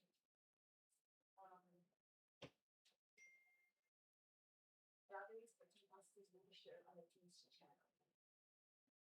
These team ACOP, this is the link for the SharePoint. We will have cross links to SharePoint. So we'll have access to our SharePoint, and it's still in the works. I have an individual. That's like in the boyfriend in India. He when he comes back, he's on vacation. He's on vacation, so when he's back, he's not with you right now, but when he comes back, he'll finish the request. Merge. So you'll see eventually. I'll send an email to let you all know. When he comes back, he'll add the ACO link to our bots, ours to the ACO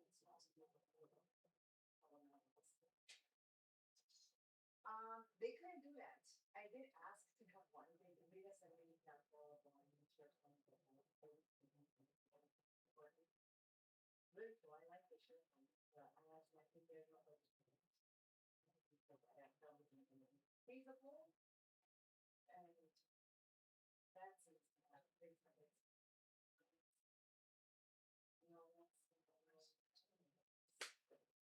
the message I picked up from that, there's no budget to the time to do that. No budget. It was gonna take too much time to create that.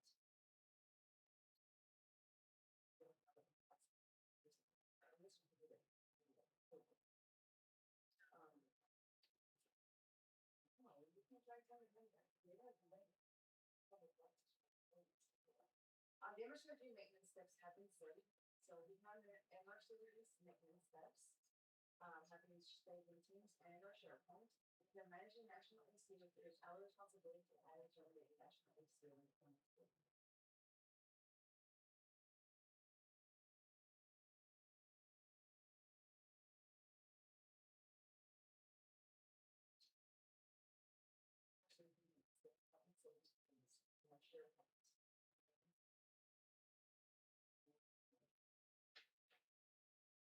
The emergency maintenance steps have been saved.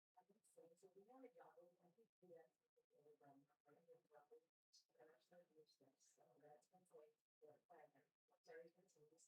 And now SharePoint. Managing any national insular is a valid possibility to all integrated nations on the emergency. You can show you all of this. So this is reminder. Managing any national insular.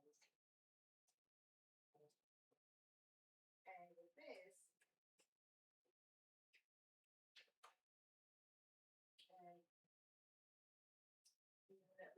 prevent ACO panel overlaps by only time dates in the opening to the door every 5 months. The only exception is national city landing. Prevents ACO.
Alright, so just want to get anyone with the visual teach to know if they can try to know. All this we have probably is this.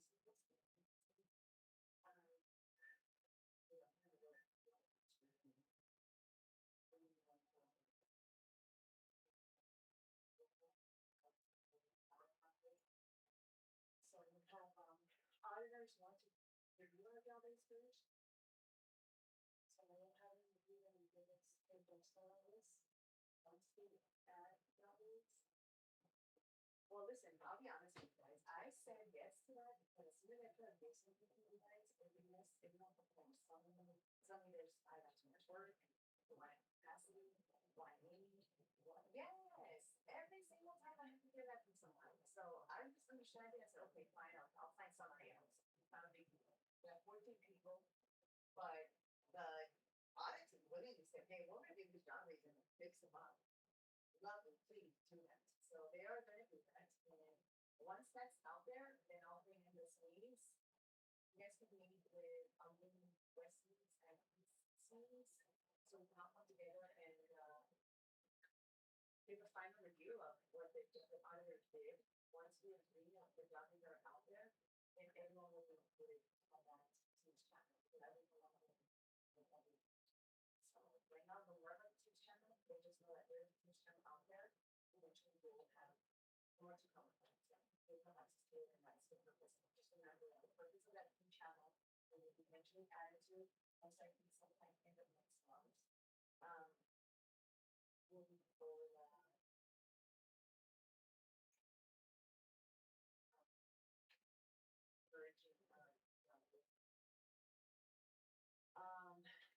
ACO and everything's channel. Not everyone's adding it, only the senior on the now. It's review. But this team's channel will be shared with the East region, where we will share job rates that apply. Where we'll share job rates that apply to both teams. We'll give our SharePoint for the current job rates that apply to our ACO groups. The job rates for our team processes will be shared.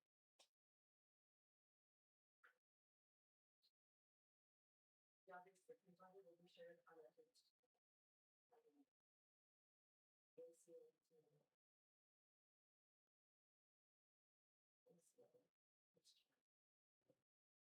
East ACO team, this is the link.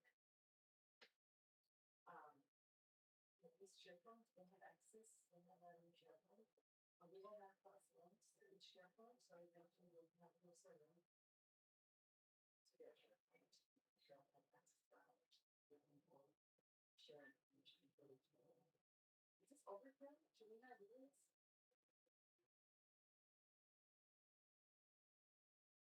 And updates, and we're still doing these steps.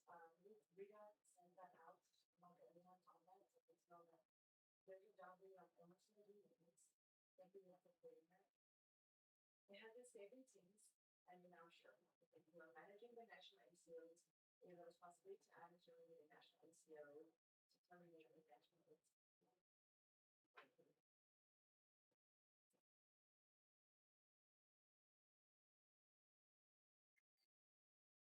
If you're managing national ACO, it is our responsibility to add and terminate national ACOs from the MRCO.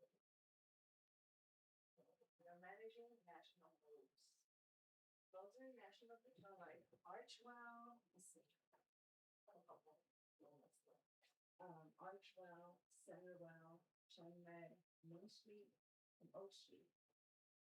And I'm missing a couple. Let's see if I can do that. You have a Google them. You have a Google the same ACO. I don't know.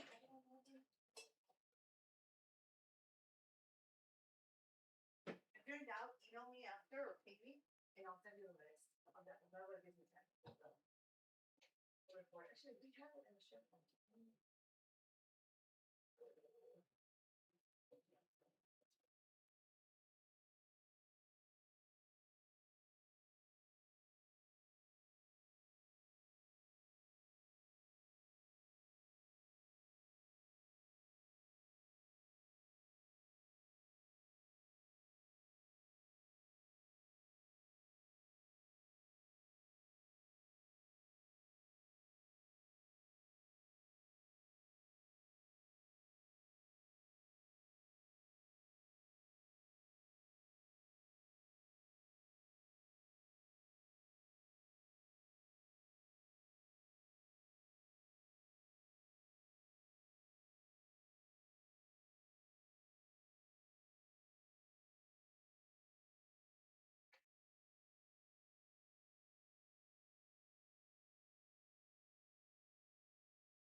Ah, ya usamos el CRM ya.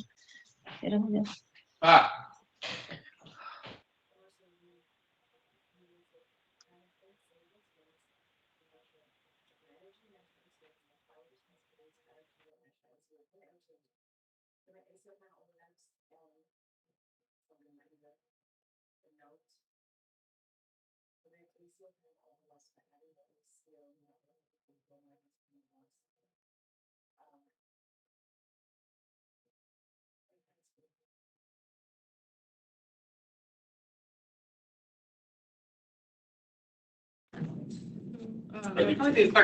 Hi, April, I forget your last name, ma'am, so excuse me for calling you Perry, first. it's okay, no We're problem. gonna do your cases first, so if you'll raise your right hand for me.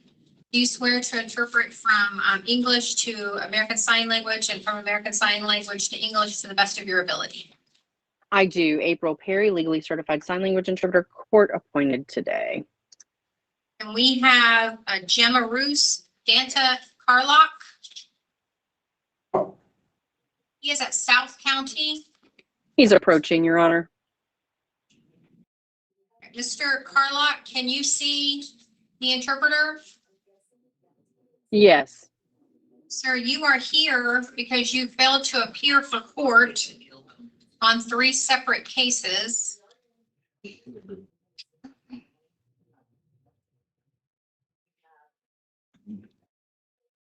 Oh, okay, okay.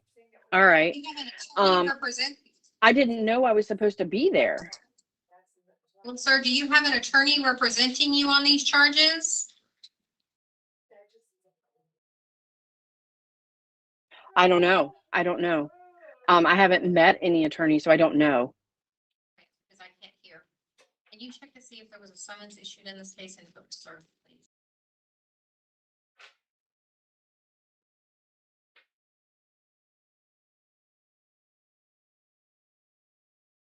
Give me 1 moment, sir.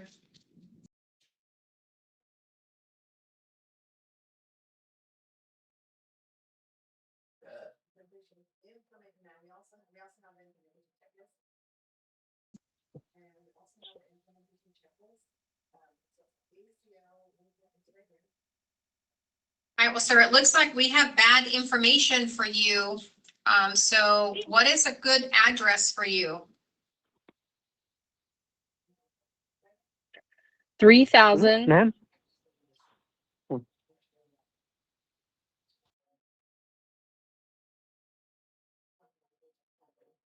Victor Aya Park.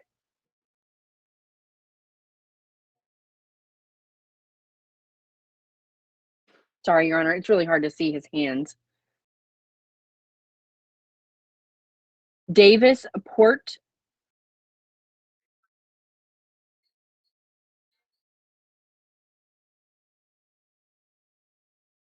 My wife is there. And the zip code is 33896. 33896. I didn't really get the street. I got 3,000 Victor. Victoria Park. It's Victoria Park Drive. And what city is it?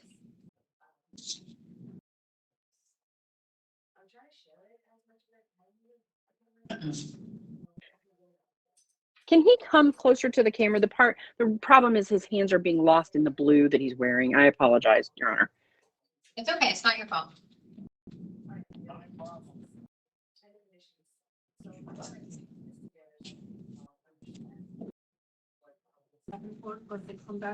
It's 3,000 Victoria, Victoria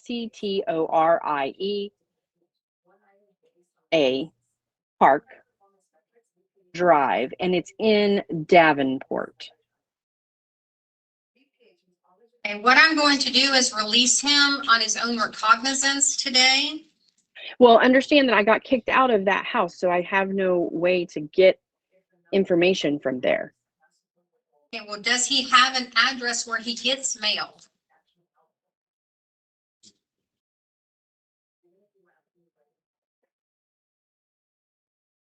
Well, that's where I sleep, but they kicked me out and I'm in a hotel currently. So it can go there, but I don't have a place right now. You know, I got kicked out because of the situation. So I don't know. Well, if he doesn't come to court, he's going to continue to get arrested.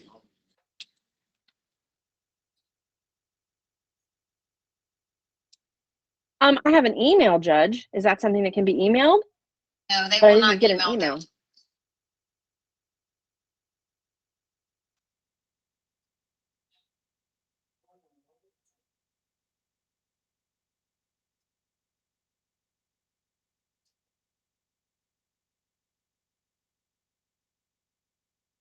What I'm going to do I don't today have any is, family here, Your Honor. I don't have any. I don't live here really. I'm staying with my kids and my wife, and that's it. And so, I mean, she could pick up the mail, but I can't. I can't pick up it. I can't touch the property. I can't go there. Since I left here, since I've been in jail. So, I can't even do that. So, yeah, I don't have the ability to get mail. okay, well, this is what I'm gonna do. I'm gonna release him today on his own recognizance. He's going to have a court date on May the 8th at 8:30 here at the Bartow Courthouse.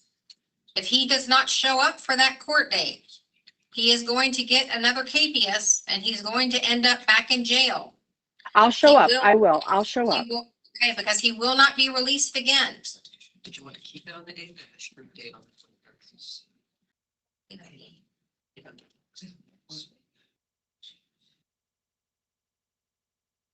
Okay, I understand. I understand. Okay, I got it. I got it.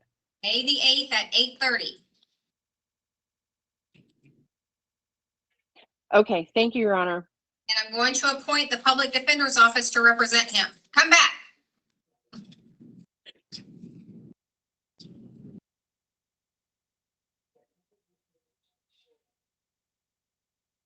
Okay, when do I need to contact them? Or will I meet them on May 8th?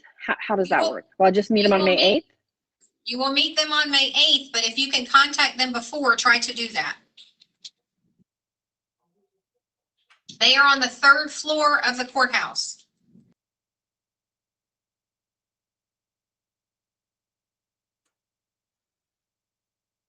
Okay, okay, no problem. All Thank you, right, sir. thank you. Thank you. We have Demetric McNair. He's also at South. I'm here, sir. I'm here, Your Honor. Sir, you are here charged with 2 counts of reckless driving with serious bodily injury, 2 counts of reckless driving with personal or property damage, 1 count of just simple reckless driving. Do you have an attorney? Yes, Your Honor.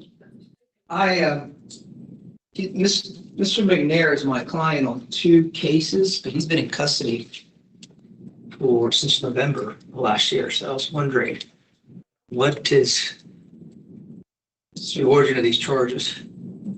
Yeah. These are from November 20th of last year. Shows you what's on them today.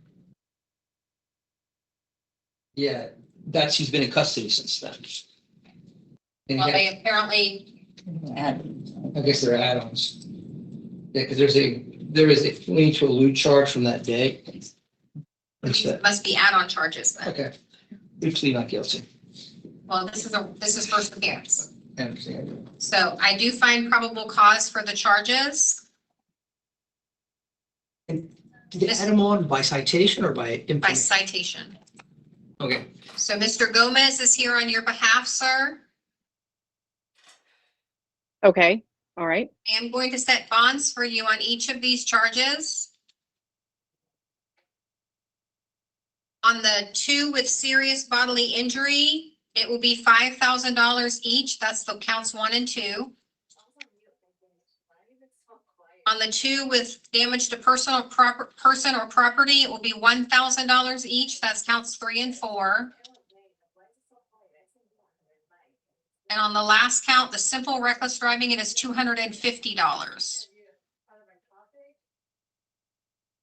Your next court date right now is scheduled for an arraignment on May the 26th.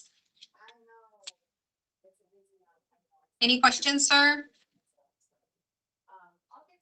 May 26th. And what did you say that was going to be?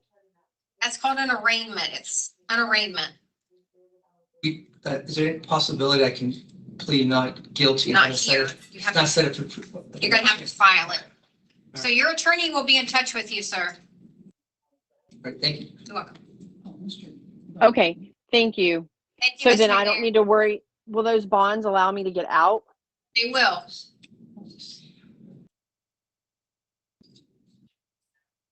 Okay, all right. Thank you. Thank you. Thank you, Ms. Perry, so much. Have a good day. Thank you, you as well. Ms. Morel, thank you for being here. If you'll raise your right hand for me. Good afternoon, Your Honor. Good afternoon. Do you swear to interpret from English to Russian and Russian to English to the best of your ability? I do. Natalia Worrell, certified Russian interpreter. All right, can we have, let me find it again.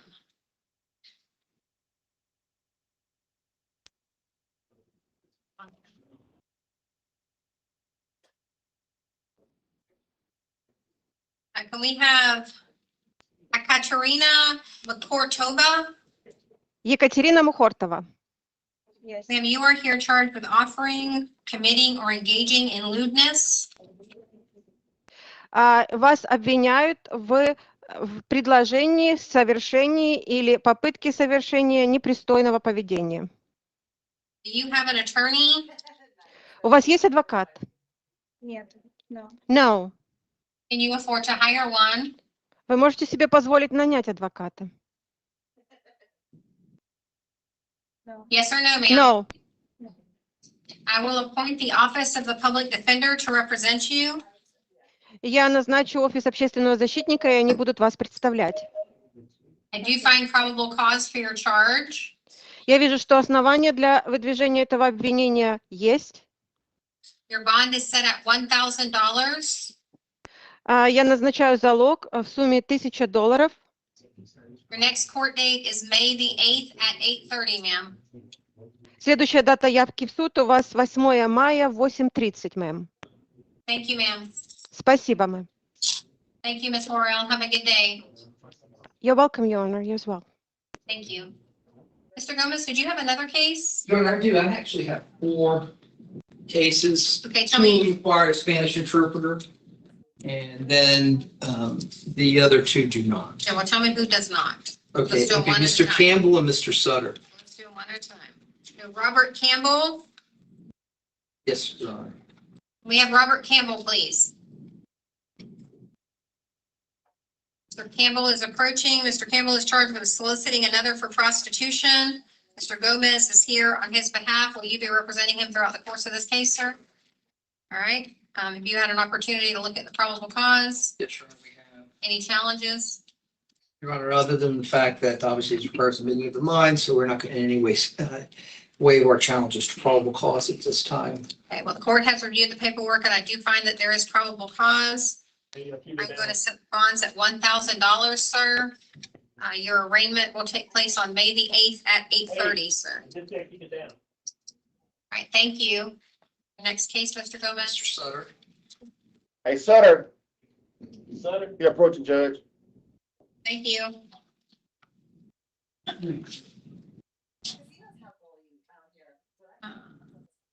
All right, sir, you are here charged with operating a motor vehicle without a registration. Do you have a, well, Mr. Gomez, are you representing him throughout the course of the case? Yes, Your Honor. All right, sir, any challenges to probable cause? Your Honor, other than the fact that I am not waiving any challenges to probable cause at this time. All right, sir. I do find probable cause. Your bond is going to be set at $250, sir. Your next court date will be May the 8th at 8:30. Thank you, sir. Thank you, ma'am. Oh, come back, Mr. Sutter. Sutter. I do see that he is out on bond in 21 CF 4763. Technically, he's not out on bond on that case. He's only out on pretrial release. He's not on bond. What happened was, Your Honor, on that case, the bond, the bondsman was able to get an order from the court indicating that they're releasing any obligations under the bond because at that time he was in federal custody. And so all that was left in is pretrial release that occurred in 2022, 2023. All right, well, pretrial release is asking to be removed. Is that correct? Yes, ma'am. All right, so sir, in 21 CF 4763, I'm going to revoke your pretrial release based upon a finding of probable cause in your new case. You will be held in that case, sir. At this point, no bond, no pretrial release until you set a hearing in front of the circuit court. Do you understand? Yes, ma'am. All right, sir, thank you. Thank you. All right, who are your Spanish? And do I have my Spanish interpreter? You do, Your Honor. Thank you. Who's our, if you'll raise your right hand for me. Oh, can you see me? There we go. You're to interpret from English to Spanish and Spanish to English to the best of your ability. I do, Your Honor. Antonia Godinez, certified Spanish interpreter. Thank you, ma'am. All right, who are your client or Spanish clients? Ms. Cervantes Torres and Mrs. Gomez. Cervantes. Jennifer Gomez and then Cervantes. All right, can we have Cervantes Torres, please? Alemi Cervantes Torres. Ma'am, you are here charged with offering, committing, or engaging in prostitution. Señora, ¿está usted aquí por ofrecer para cometer un acto de prostitución? Will you be representing her throughout the course of Yes, this Your Honor. case? El abogado la representará durante el curso del caso. Any challenges to probable cause? Yes, Your Honor. At this ¿Alguna time, objeción en cuanto a motivo fundado? Sí, señoría. I would indicate that there was no appropriate meeting of the minds. It appears that the individual that I can gather was Sergeant Michael Kennan, who does not speak Spanish.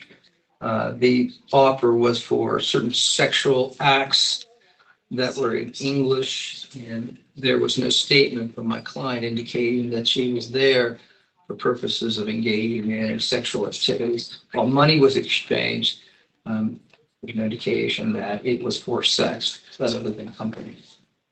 Entonces, en este caso, parece que el individuo que tiene la información era el sargento Michael Cannon, que no habla español. Se ofreció de cometer ciertos actos sexuales que fueron dichos en inglés, y no hubo ninguna declaración por parte de mi cliente indicando que ella estaba allí para el propósito de cometer actividad sexual a cambio de dinero, aunque dinero sí fue intercambiado. Based upon the statement in here that the defendant began to undress the undercover sergeant, I am going to find that there is probable cause for this. The bond in this matter will be set at $5,000, or excuse me, $1,000. En este caso, basándome en la declaración que fue presentada, la acusada comenzó a desvestir al sargento que estaba encubierto. Por esta razón, yo encuentro que hay motivo fundado. La fianza en el caso va a ser de $1,000. Her arraignment is scheduled for May the 8th at 8:30. La lectura del cargo va a ser el 8 de mayo a las 8:30. I do find that she is subject to a ICE detainer. Yo encuentro que ella es sujeta a detención para ICE. I am requesting the clerk of court to prepare that detainer for my signature today. Pido a la Secretaría Judicial que me prepare un documento para mi firma hoy. She will be held no bond pending ICE retrieval. Quedará detenida sin fianza hasta que venga ICE por usted. Your Honor, for purposes of the detained, what information is the court relying upon to determine her legal status? ¿Qué información se basa su señora para determinar el estatus legal? The Department of Homeland Security, Immigration and Customs Enforcement indicates that she is an unauthorized alien as defined in Florida Statutes 908.111. So in other words, El Departamento de Homeland Security de Servicios de Inmigración y indican que ella es una extranjera sin autorización, como se indica en la ley estatal de la Florida 908.11, y no hay otras palabras.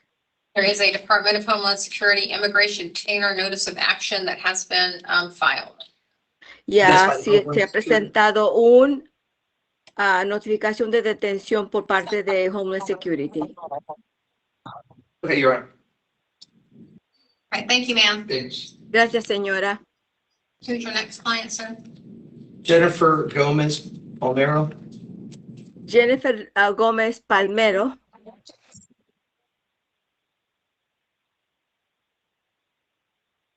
Ma'am, you are here charged with battery and offering to commit or engage in prostitution. Señor, he estado aquí por un cargo de agresión física y de ofrecer para cometer un acto de prostitución. Mr. Gomez, will you be representing her throughout the course of Yes, the Your Honor, I case? will. Señor Gómez, ¿usted la representará durante el curso del caso? Sí, señoría. Any challenges to probable cause? Yes, Your Honor. In this one, Objeción a motivo fundado, sí, señoría, en este caso. we can see there is appears to be a script that the undercover investigation was going or utilizing. Once again, the issue of whether there was appropriate communication to meet a meeting of the minds for the offer of prostitution. Translate that, and then. Let her talk. En este caso, parece, señoría, que había un ensayo que fue presentado por el oficial investigador encubierto, que se utiliza ya una vez que es expedido y que es de una forma apropiada de comunicación para verse en la mente de la oferta de prostitución. Secondly, he made a statement indicating that she was there for company and company alone.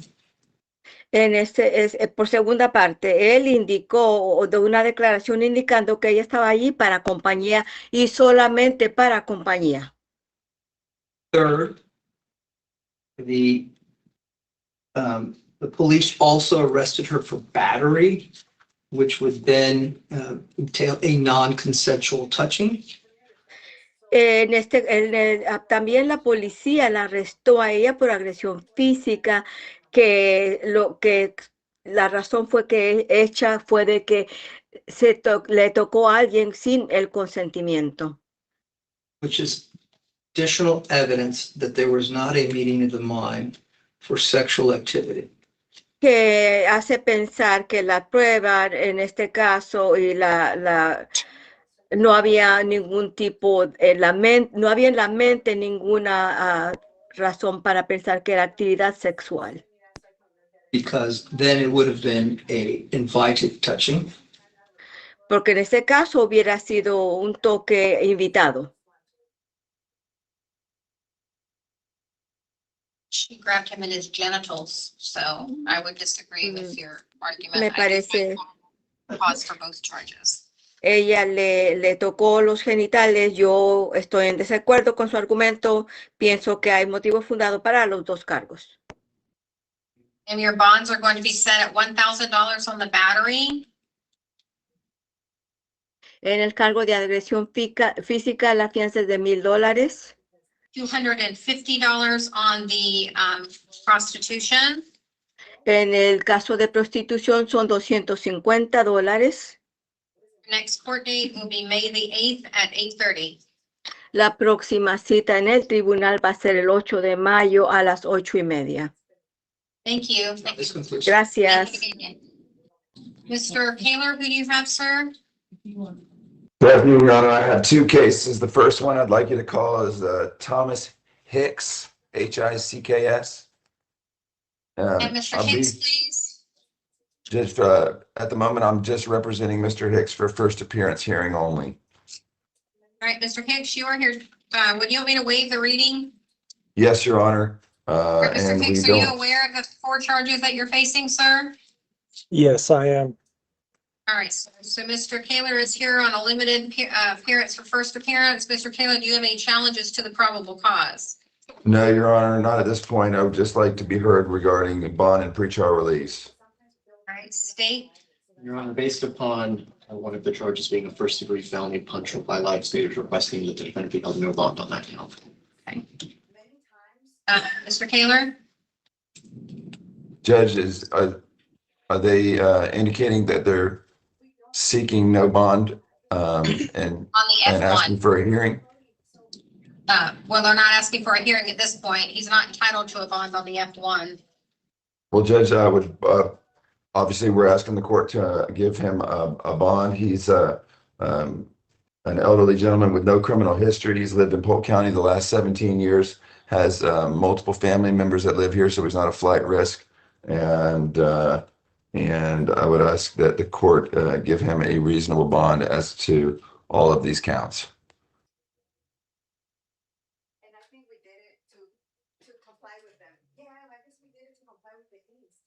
But it's In terms of safety of the community, Judge, there's plenty of precautions that could be made for pretrial release conditions, including no use of a phone or internet, and possibly even a GPS monitor if the court deems it necessary. All right, does the state intend to file a pretrial detention motion? If Your Honor is inclined to grant him a bond today, then state would request 24 hours to prepare and file a pretrial detention motion. All right, Mr. Kaler, I'm going to give the state 24 hours to file a pretrial detention motion. So Mr. Hicks, you're going to be brought back tomorrow, sir. So we will see you tomorrow. Okay, thank you. Thank you. Mr. Kaler, who's your other client, sir? Judge, my other is Eves St. Clair. Last name is St. Clair or Gary St. Clair. He was being combative. He was being combative, so we can either do it without him here, pardon me, or we can bring him back tomorrow. I'd rather do it today, Judge, without him. I'll waive his presence. All right, so he is here charged of battery on a law enforcement officer, resisting an officer without violence, and resisting an officer with violence. Are you representing him throughout the course of the case or just for first appearance? Throughout the course of the case, Your Honor. All right, any challenges to probable cause? So I do have some concerns about probable cause. It seems like, well, the police were called out there to determine if medical intervention was necessary. They indicated that they made contact with Mr. St. Clair and he waved them away and then did not appear to be in any distress and exhibited a desire to leave his house. And so I question whether the officers were acting within the lawful execution of a legal duty as is required by the jury instruction. But he then began making aggressive gestures towards his mother. They became concerned for his mother. So then they intervened and then it went south from there. So I do find that there is probable cause for the 3 charges. One question I did have is that I thought battery on a law enforcement officer was an F3. I think it's elevated, Judge. Oh, I because see. of his- Yes, the immigration hold. I apologize. All right. So I do find probable cause for the 3 charges. I am going to set the bonds as follows. On the battery on law enforcement, $15,000. Resisting an officer without violence will be $5,000. Resisting an officer with violence will be $15,000. His next court date or arraignment will be May the 26th at 8:15. I do find that he is subject to an immigration detainer, so I am requesting the clerk of court to prepare that document for my signature today, and he will be held no bond pending ICE retrieval. Anything further, Mr. Kaler? No, Your Honor, that's all I have before the court today. Thank you, sir. Have a good day. Thank you. You as well. I'm sorry, sir. I just noticed you back there. What do you have today? David Brown. David Brown. Can we have Mr. Brown, please? Mr. Blankenship, I didn't see you over there either. David Brown, I don't have a Brown. Yes, I do. Yes, I do. Mr. Brown? Mr. Brown, a juvenile? Yes, ma'am. David Brown? Yes, ma'am. He's standing right in front of you, Judge. I need the juvenile to log off. David Brown is not a juvenile. I'm 60 years old. I ain't no juvenile. All right, Mr. Brown, Yes, ma'am. you are here on a violation of probation. Mr. Tribble, any challenges to the warrant, sir? Yes, Your Honor. You have a challenge to the warrant? Yes, Your Honor. Okay. 322.032B is non-prone. If you look at the statute, and I do have a copy of the citation that he was charged with, it's not even a criminal traffic citation to violate that section of the statute. 322.032B, it obviously indicates that you cannot have 2 licenses, but there is no standalone crime for doing that unless it's a commercial driver's license. It is unlawful for you to possess 2 driver's licenses. The statute does not support that. Well, that may be the wrong statute number, but it is illegal for you to possess 2 driver's licenses, I can tell you that. Like I said, it's just what's on the warrant and what's in front of me, Judge, is 322.03 Okay, well, 2B. this is what I'm gonna do for first appearance purposes. It's a warrant. It was signed by Judge Kaler. I can't challenge her warrant, so we're gonna pass it for first appearance purposes and you can address it with her. Okay, So she signed the warrant, so technically probable cause has already been established by her. So he's gonna stand at a no bond right now. His court date is set for April 27th, so it's rather quickly. So you can address that certainly in front of Judge Kaler. thank you. Okay, all right, sir, thank you. You're gonna go to court on April 27th. Wow. Do you have any others, sir? That's it? No, ma'am. All right, Thank thank you, sir. Mr. Blankenship? Yes, Your Honor. Thank you for calling in this and appreciate you letting me go over and handle out of the matter first. This is the under 8 Ryan. We were just retained this morning on this matter. It's 26 CF 3952. And that's Mr. Ryan there on the screens. All right, Mr. Ryan, you are here charged with possession of cocaine. Are you going to be representing him throughout the course of the case? We are. We've been retained for the entirety of his case. Any challenges to probable cause? Yes, Your Honor, I would. If you look what we've got here, they're saying it was stopped because of a illegal tent is what they claimed. I don't believe he was cited for that, but nevertheless, that's what's on the arrest report. Then there's an indication that they smelled what they thought was unburnt marijuana. At that point, they say that Mr. Ryan had irate behavior with the law enforcement officer. They took him out of the vehicle. They say also for 2 reasons. One, because he was behaving irately. And I'm just reading off the affidavit, and the odor of marijuana. Now, and it says he was asked to exit the vehicle and was detained at that point in time. That means handcuffed and the like. After that, they say that they saw something inside the vehicle on the driver's seat. They're talking about, it's frequently referred to as shake, something of that nature, as marijuana. Now, they had not questioned him as to whether, nor his passenger at that point in time, as to whether or not either had a medical marijuana card and such. So they took him out before they even made those determinations. And they say they saw some of that.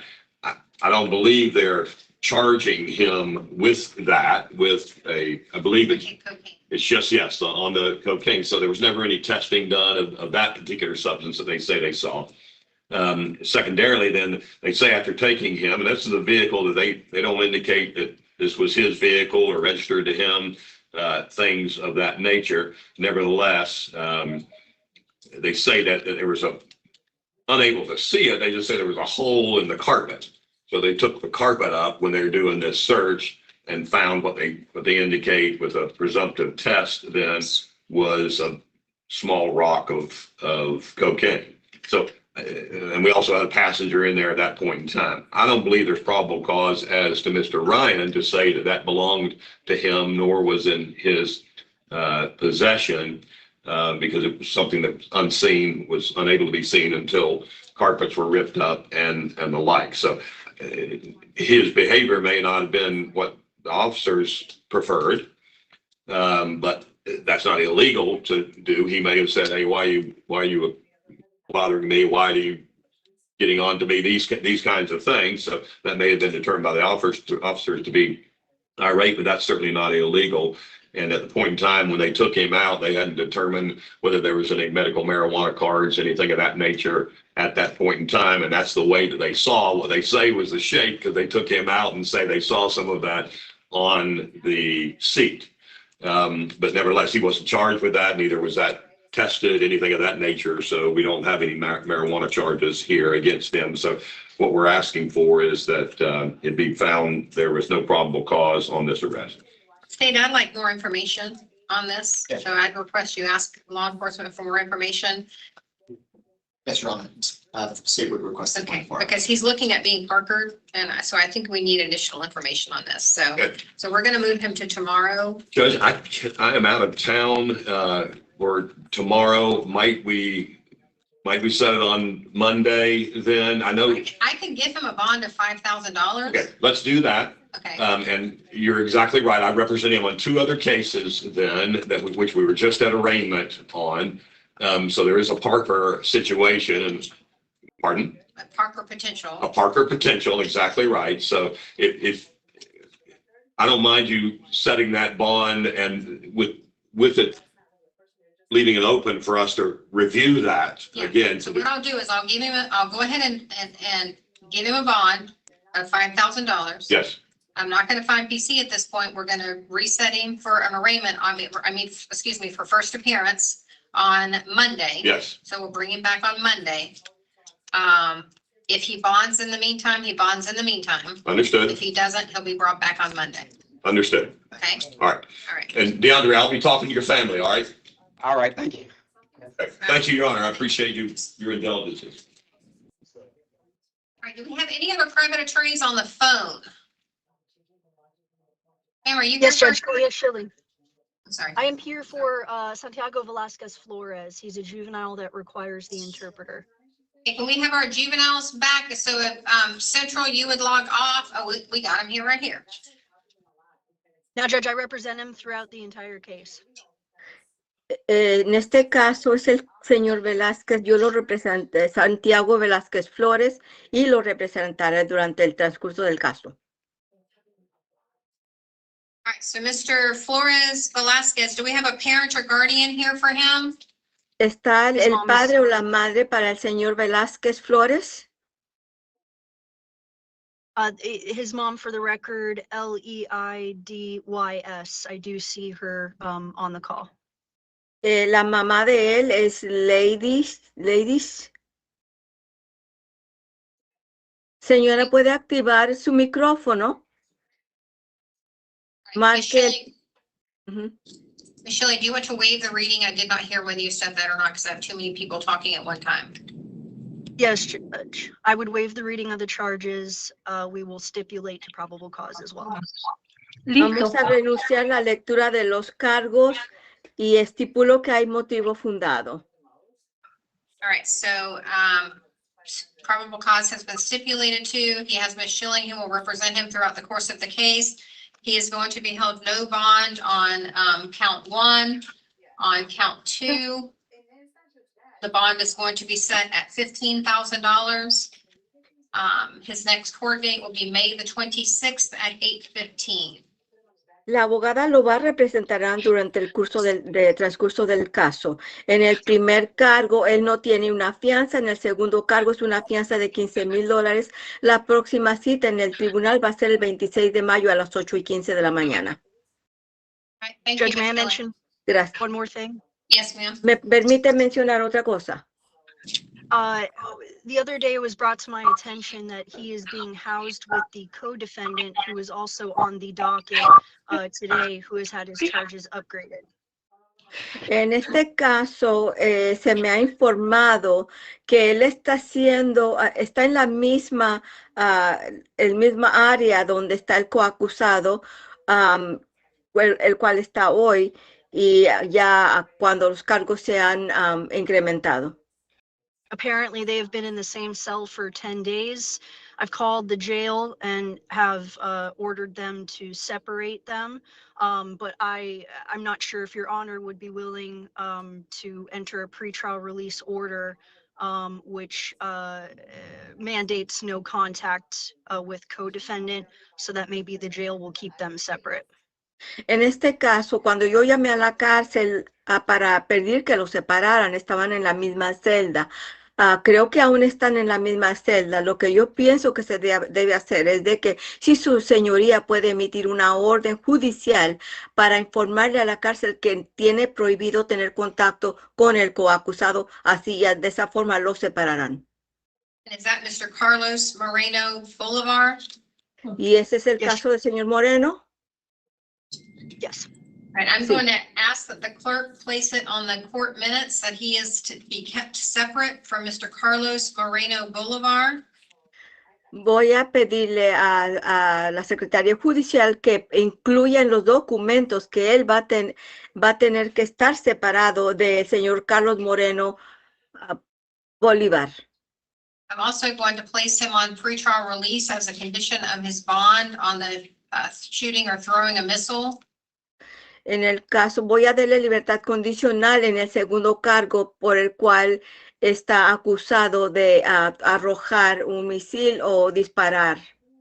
Conditions will include him contacting pretrial services in person immediately upon his release and calling in every Thursday. Si él fuera liberado, tendría que comunicarse con pretrial services en persona en cuanto sea liberado de la cárcel y luego a partir de entonces llamar todos los jueves.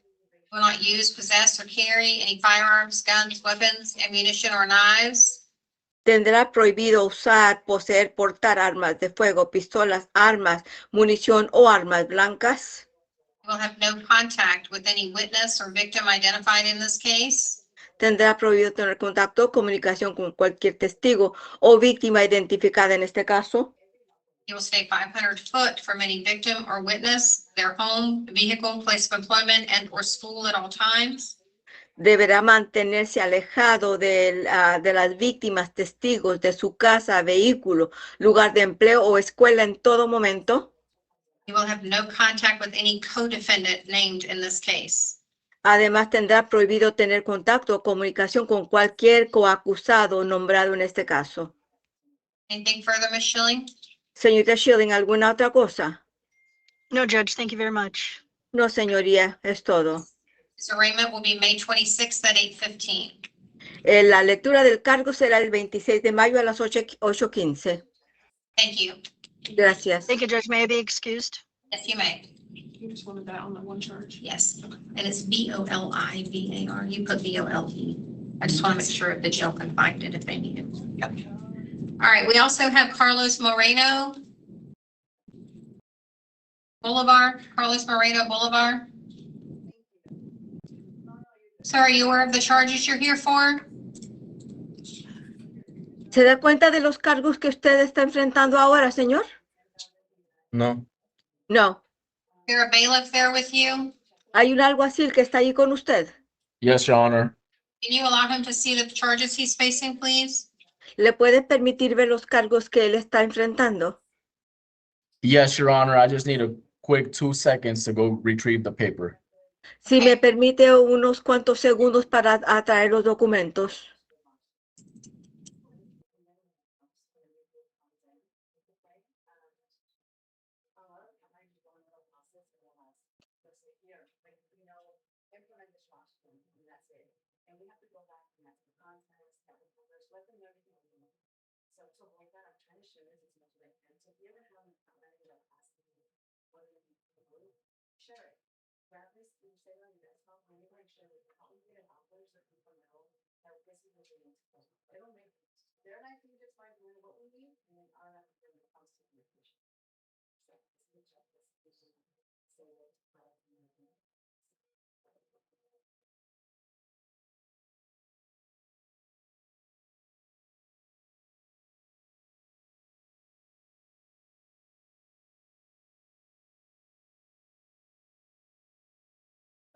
Send him this. Just send him that template. The checklist. Send him a template. Say, just fill this out. And then tell them it's everything they need. Yes. We can do that. Right. And then we like I kind of sometimes send multiple emails because I'll let them know what we need. And then they'll come back with 2 items of the 5 that I requested. And then I will say no again. All I right, sir, do you apologize, see Your the, Honor. that's okay. Do you see the charges that you're charged with? ¿Ya vio los cargos que usted enfrenta? Sí. Yes.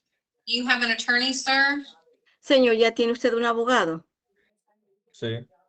Yes. Who is your attorney? ¿Quién es su abogado? Se llama. Yo no sé cómo se llama. No sé si está aquí ahora mismo. I don't know his name. I don't know if he's there. Your family has hired someone to represent you? Su familia le ha contratado un abogado para que lo represente. Sí. Yes. Can we look to see if there's a notice for appearance?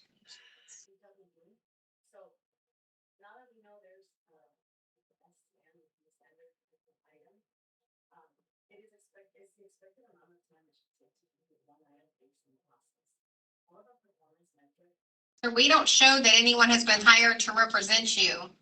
No veo que nadie esté nombrado como que lo está representando. Are you certain that your family has hired someone?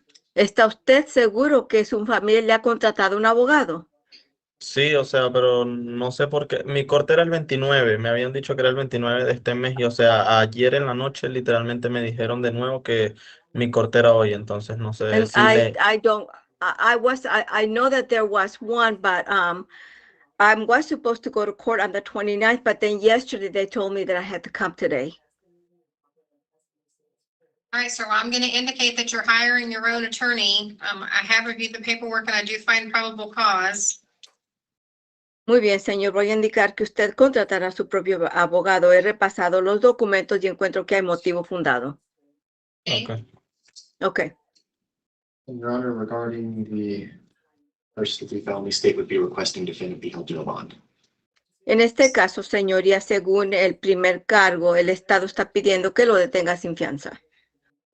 Sir, on count one, you will be held no bond. Señor, en el primer cargo queda detenido sin fianza. On count two, the bond will be set at $15,000. En el segundo cargo, su fianza va a ser de $15,000 Count three, the bond will be set at $5,000. y $5,000 en el tercer cargo. You do bond at some point on counts 2 and 3, sir, you will be on pretrial release. Y que si usted pagara fianza en algún momento, tendría el cargos 2 y 3, estaría bajo libertad condicional. Conditions will include you contacting pretrial services in person immediately upon your release and then every Thursday. Las condiciones incluirían de que se tendría que comunicar con los servicios de libertad condicional en persona de inmediato después de su liberación y a partir de entonces cada jueves. Will not use, possess, or carry any firearms, guns, weapons, ammunition, or knives. Tendrá usted prohibido poseer o portar armas de fuego, pistolas, armas, munición o armas blancas. You will have no contact with any victim identified in this case, victim or witness. Tendrá usted prohibido tener contacto con cualquier víctima identificada en este caso o testigo. 500 foot away from any victim or witness, their home, vehicle, place of employment, and or school at all times. Tendrá usted prohibido acercarse a más de 500 pies de la víctima o testigos de su casa, vehículo, lugar de empleo o escuela en todo momento. You will have no contact with any co-defendant in this case. Y tendrá usted prohibido tener cualquier contacto con el coacusado en este caso. Do you understand, sir? ¿Ha entendido, señor? Sí. Yes. Next court date, sir, is May the 12th at 8:15. Y su próxima cita en el tribunal va a ser el 12 de mayo a las 8:15. Thank you, sir. Gracias, señor. Any other private attorneys on the phone?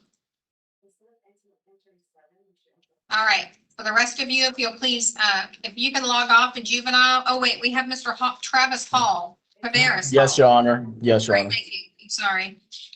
Mr. Hall, sir, you are here charged, you can just stay right there, ma'am. You are here charged with possession of a weapon on school property, carrying a concealed firearm, possession of cannabis, possession of paraphernalia, and tampering or fabricating physical evidence. Do you have an attorney, sir? No, ma'am. Can you afford to hire one? Yes, ma'am. Right, and mom, you are present. What is your name for the record? And do you agree that your family can hire a private attorney to represent your son? Yes. Okay. Mr. Hall, I will indicate that you're going to hire a private attorney. Sir, I have reviewed your paperwork and I do find probable cause for each of your 5 charges. Your bonds are going to be set as follows. On the possession of weapon on school property, it will be $5,000. Carrying a concealed firearm will be $5,000. Possession of cannabis is $1,000. Possession of paraphernalia is $1,000. And tampering with evidence is $5,000. Sir, if you do bond, you will be on pretrial release. Conditions will include you contacting pretrial services in person immediately upon your release and then every Thursday. You are going to be fitted with a GPS monitor, sir, prior to being released from custody. You will not use, possess, or carry any firearms, guns, weapons, ammunition, or knives. You will be subjected to random urinalysis at your own self-pay.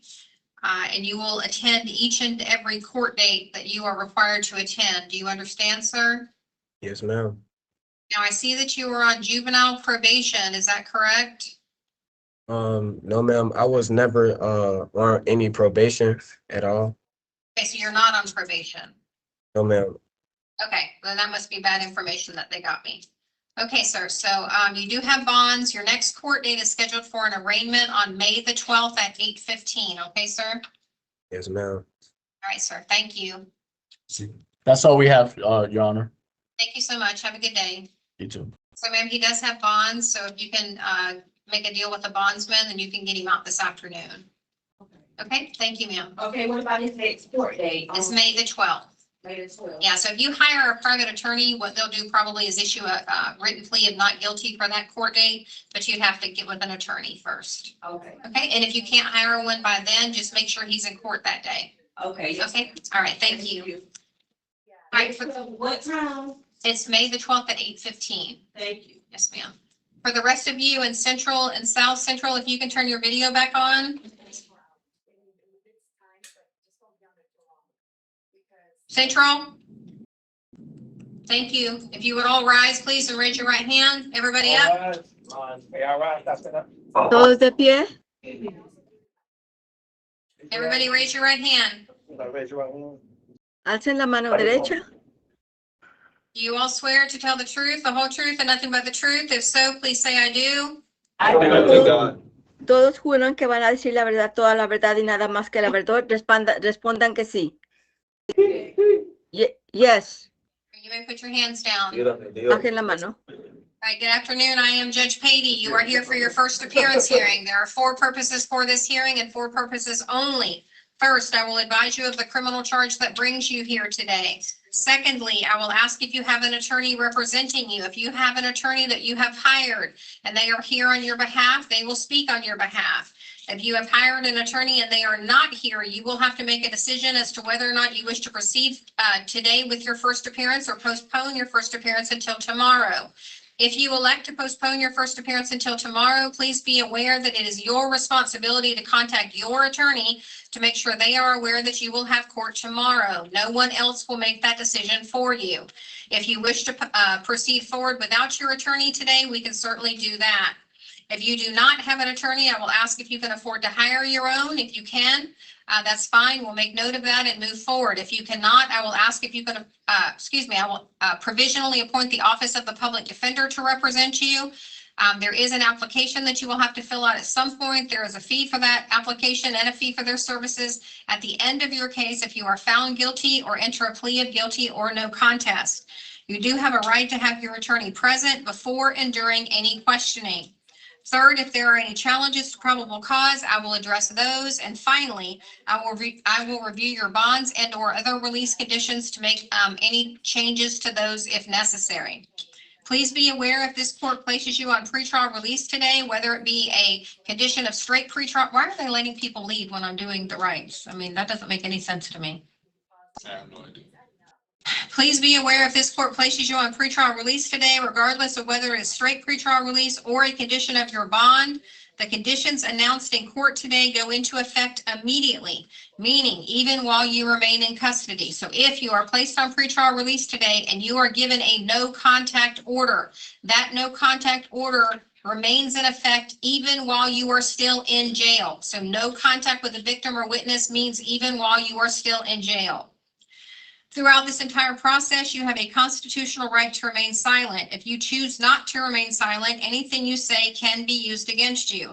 Everything that is being said where I am located, as well as where all of you are located, is being recorded. There is an assistant state attorney present listening to everything that is being said, so do not say anything about the crime itself. Please keep these rights in mind as we go through this entire process. As your name is called, you will step forward. Ms. Godinez, ma'am? Yes, Your Honor. Buenas tardes, esta es la juez Perry. Esta es su primera comparecencia. La audiencia de primera comparecencia tiene solo 4 propósitos. Primero, le informaré sobre el cargo o cargos que se han presentado en su contra. Segundo, le preguntaré si ya le está representando un abogado. Si ya usted ha contratado abogado y este se encuentra presente, entonces será el abogado quien hable en representación suya. Si su abogado no se encuentra presente, usted tendrá la opción de proceder con su audiencia hoy o posponerla hasta mañana. Si usted decide posponerla, será su responsabilidad contactar a su abogado para hacerle saber que tendrá una audiencia. Nadie más hará esto por usted. Si usted desea proceder sin que su abogado esté presente, puede hacerlo. Si usted no tiene abogado, le preguntaré si puede pagar por uno. Si usted puede, tomaremos nota de esto y procederemos. Si no puede y califica, el juez asignará provisionalmente a la oficina del abogado de oficio para que le represente en espera de que usted llene una solicitud para estos servicios.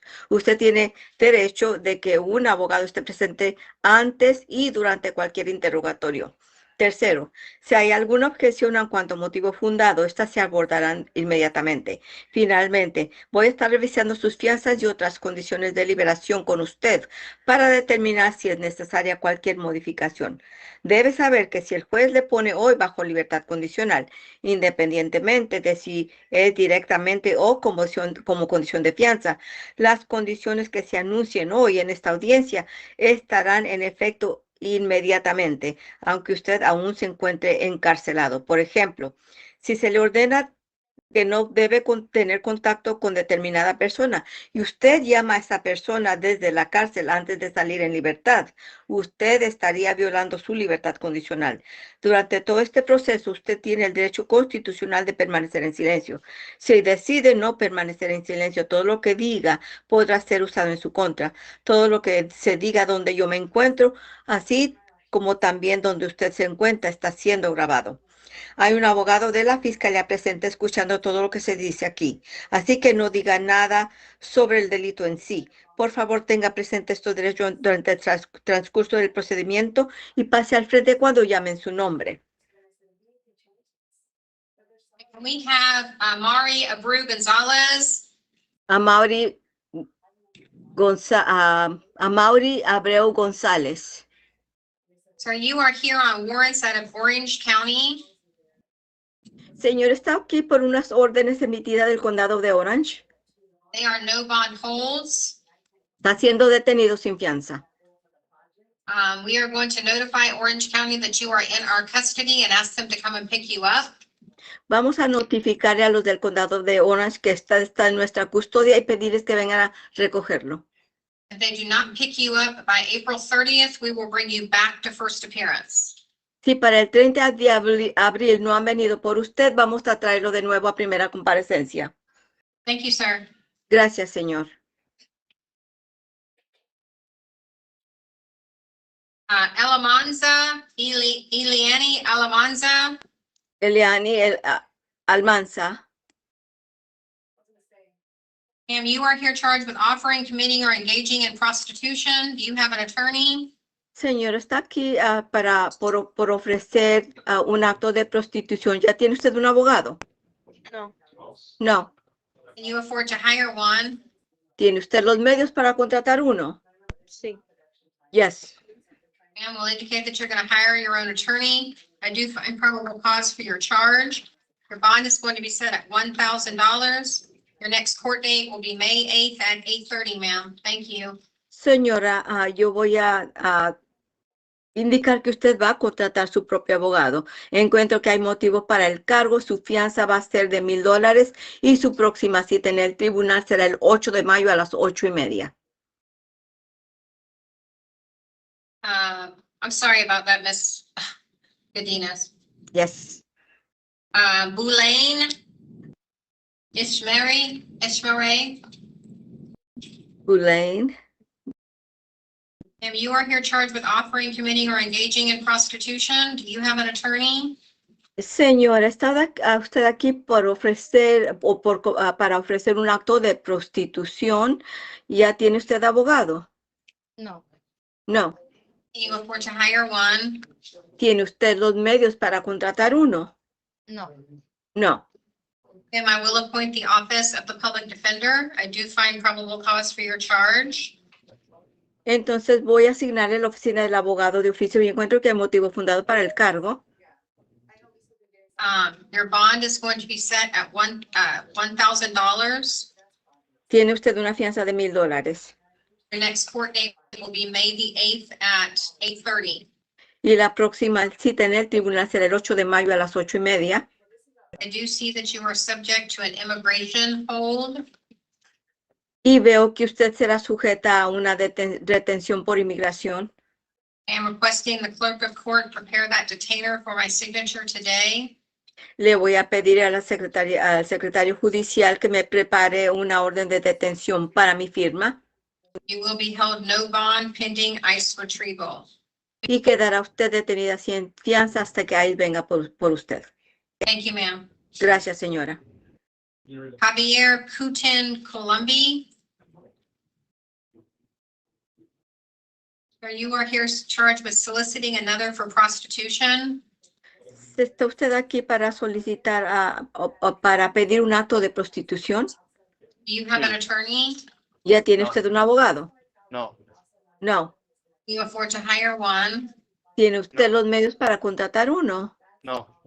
No. Sir, I will appoint the office of the public defender to represent you. Le voy a asignar la oficina del abogado de oficio para que lo represente. You find probable cause for your charge. Encuentro que hay motivo fundado para el cargo. Your bond is set at $5,000. Tiene usted una fianza de $5,000. Your next court date will be May the 26th at 8:15. Y el 26 de mayo a las 8:15 será su próxima cita. I do see that you are subject to an immigration detainer.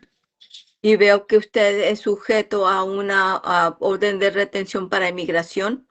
I am requesting the clerk of court prepare that for my signature today. Le pido al secretario judicial que me prepare una orden para mi firma. You will be held no bond pending ICE retrieval. Y permanecerá detenido sin fianza hasta que ICE venga por usted. Thank you, sir. Gracias, señor. Willinens Barreto Bastardo.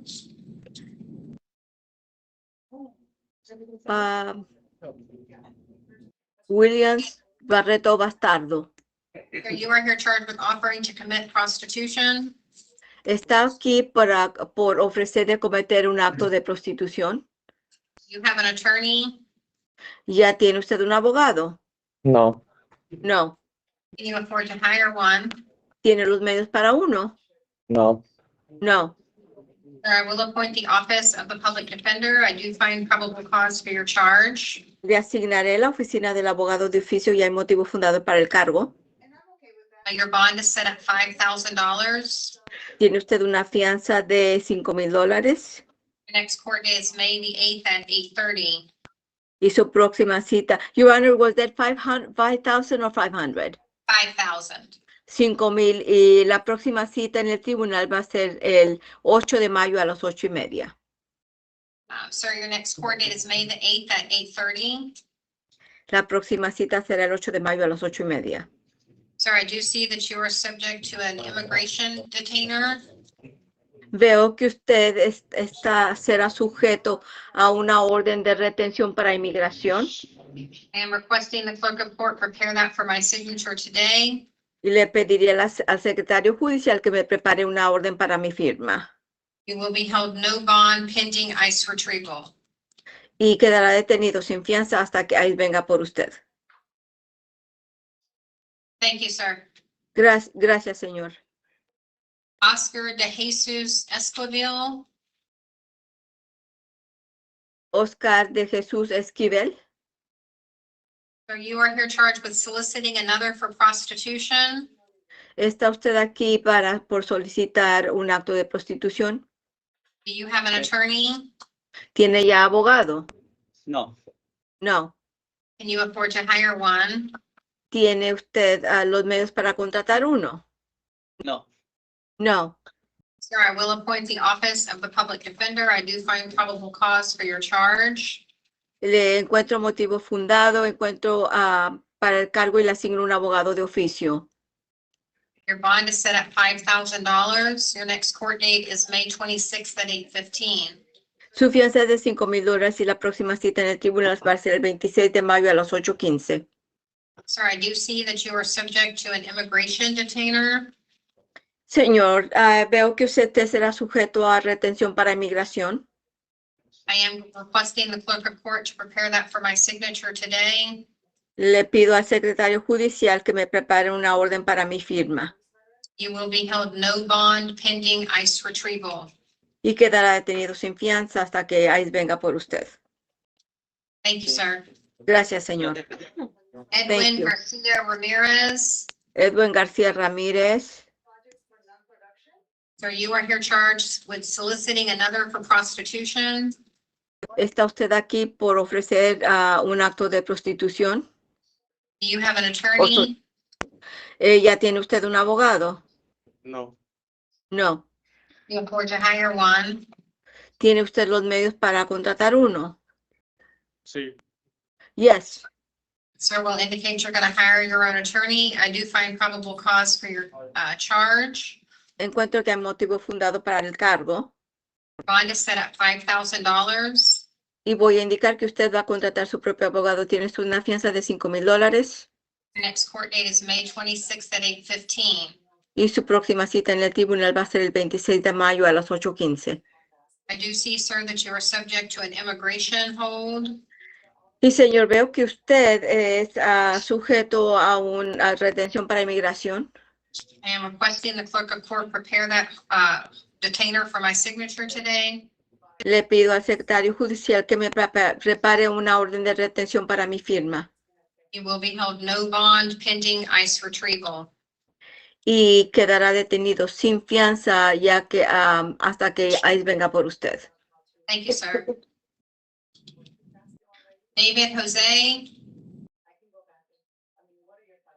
Sir, you are here charged with operating a motor vehicle without a valid driver's license. Señor, ¿está usted aquí por estar conduciendo un vehículo sin una licencia válida? You have an attorney. ¿Ya tiene abogado? No. No. You afford to hire one. ¿Tiene usted los medios para contratar uno? No. No. Sir, I will appoint the office of the public defender. I do find probable cause for your charge. Señor, yo le asigno un abogado de oficio y encuentro que hay motivo fundado para el cargo. Your bond is set at $1,000. Your next court date is May 8th at 8:30. Tiene usted una fianza de $1,000 y la próxima cita en el tribunal va a ser el 8 de mayo a las 8:30. Sir, I do see that you are subject to an immigration hold. Señor, yo veo que usted es sujeto a retención para inmigración I am requesting the clerk of court prepare that detainer today for my signature. y le pido al secretario judicial que me prepare esa orden de retención para mi firma hoy. You will be held no bond pending ICE retrieval. Quedará detenido sin fianza hasta que ICE venga por usted. Thank you, sir. Gracias, señor. Yexi Leal.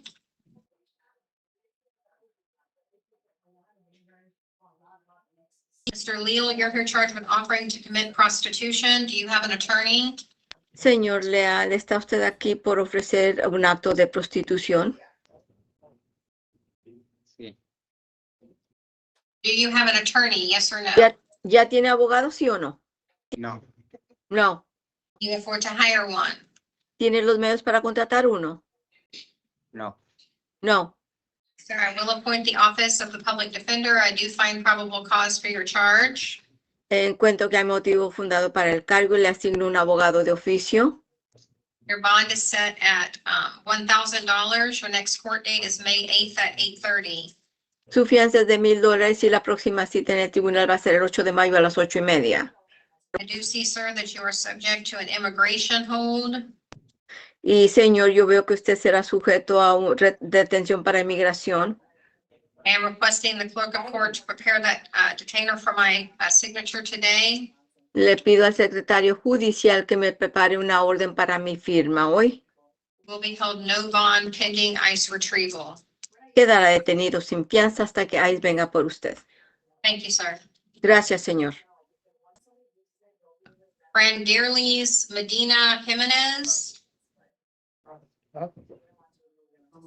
Ma'am, you are here charged with offering to commit prostitution. Do you have an attorney? Señora, ¿está aquí por ofrecer un acto de prostitución? ¿Ya tiene usted un abogado? No. No. You afford to hire one? ¿Tiene usted los medios para contratar uno? No. Ma'am, I will appoint the office of the public defender. I do find probable cause for your charge. Señora, yo le asigno un abogado de oficio y encuentro que hay motivo fundado para el cargo. Your bond is set at $1,000. Tiene usted una fianza de $1,000. Your next court date will be May the 8th at 8:30.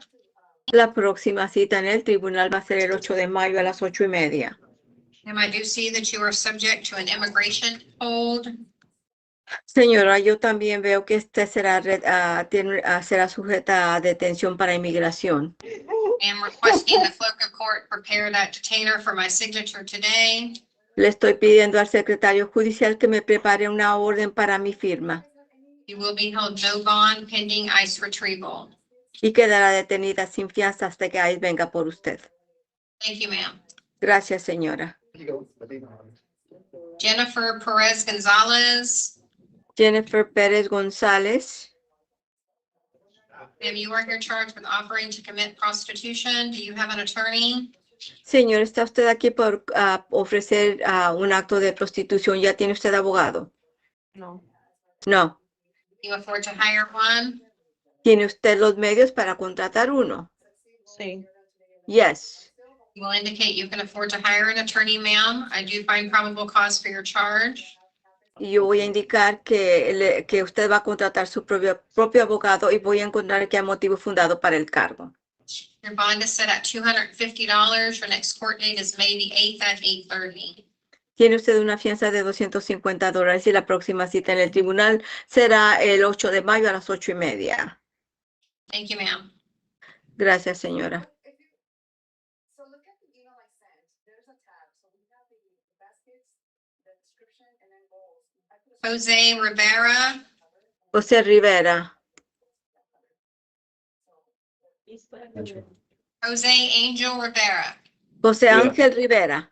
So you are here Sí. charged with assisting Yes. an officer without violence and battery on a law enforcement officer. Do you have an attorney? Señor, está aquí por un cargo de resistirse a un agente policial sin violencia y agresión física de un agente policial. ¿Ya tiene usted un abogado? No. No. Can you afford to hire one? ¿Y tiene usted No. los medios para contratar uno? No. No. Sir, I will appoint the office of the public defender. I do find probable cause for your charge. Señor, le asignaré la oficina del abogado de oficio y encuentro que hay motivo fundado para el cargo. Your bonds are as follows. On the resisting without, it's $1,000. En el cargo de resistirse a las autoridades son $1,000. Got more charges Okay. than I had. Where'd you get all these charges?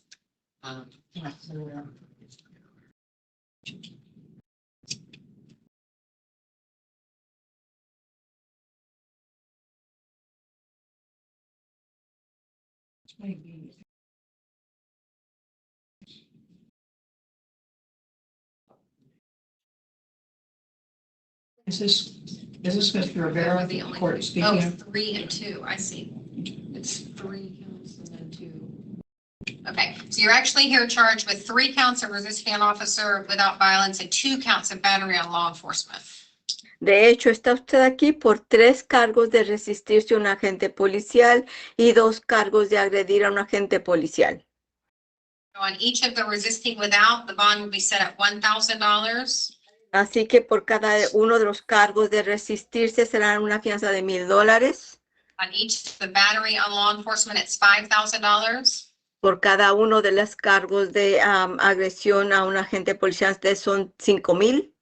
The next court date on these cases will be May 26th at 8:15. Y la próxima cita en el tribunal será el 26 de mayo a las 8:15. Now, I do see that you are out on pretrial release in 26 MM 3157. Yo veo que usted ahora mismo está bajo libertad condicional en el caso 26 MM 3157. Actually, Sí. 3187. 3187. Sí. Yes. Just scratch that, sir. I'm not going to do what I was thinking I was going to do. Bueno, olvídese de eso. No voy a hacer lo que pensaba hacer. Thank you, sir. Gracias, señor. Ok, gracias. Sir, okay, Yestra Rivero Ripoll,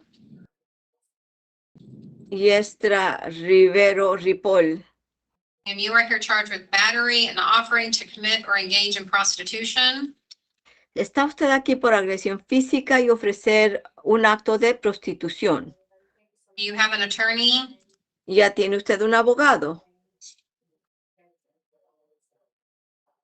Yes or no? ¿Sí o no?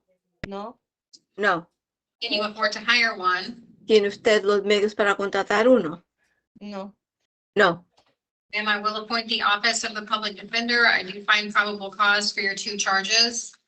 Señora, yo le asigno la oficina del abogado de oficio y encuentro que hay motivo fundado para los dos cargos.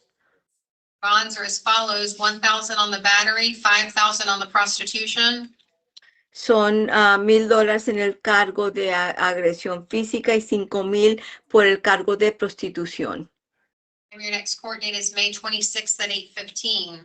Y la próxima cita en el tribunal para usted será el 26 de mayo a las 8:15. And ma'am, I do see that you are subject to an immigration hold.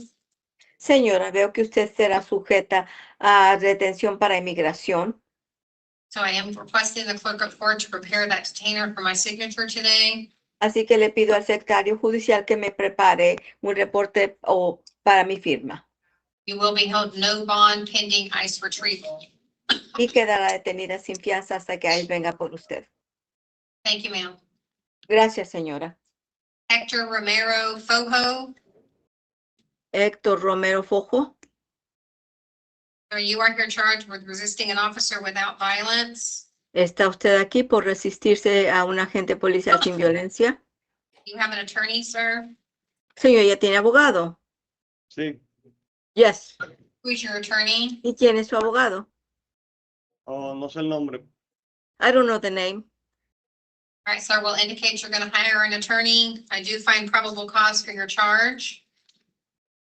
Bien, señor, yo voy a indicar que usted va a contratar a un abogado de oficio y encuentro que hay motivo fundado para el cargo. Your bond is set at $1,000 and your next court date is May 26th at 8:15.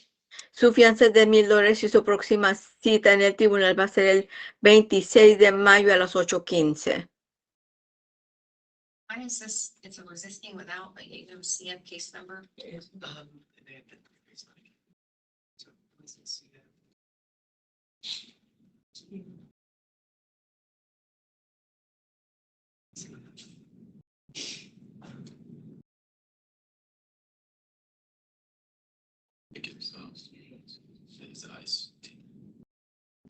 Yeah, but it's a misdemeanor charge. Just went on as a misdemeanor. Sure what it is.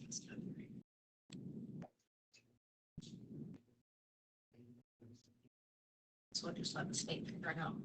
All right, sir, I do see that you are subject to an immigration hold, so I am requesting the clerk of court prepare that detainer for my signature today.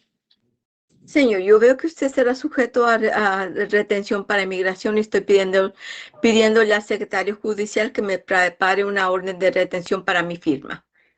You will be held no bond pending ICE retrieval. Quedará detenido sin fianza hasta que ICE venga por usted.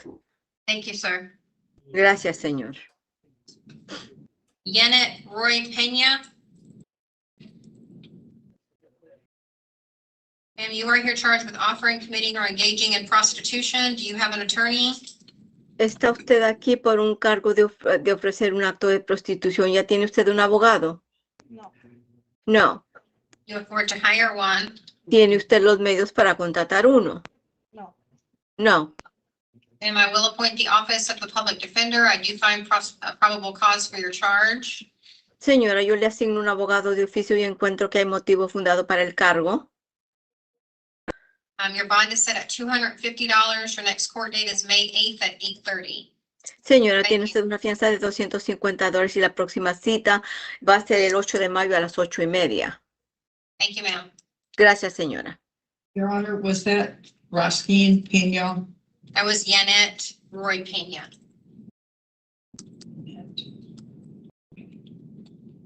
Claudia Roy Quevedo. Claudia Roy Quevedo. And you are here charged with resisting an officer without violence. Do you have an attorney? Está usted aquí por un cargo de resistirse a un oficial sin violencia. ¿Ya tiene usted un abogado? Sí. Yes. Who's your attorney? ¿Tiene su abogado? No, en este momento no está aquí. He's not here at this time. You know his name? ¿Sabe el nombre? Yes or no? ¿Sí o no? No. All right, we'll indicate you're hiring your own attorney. I do find probable cause for the charge.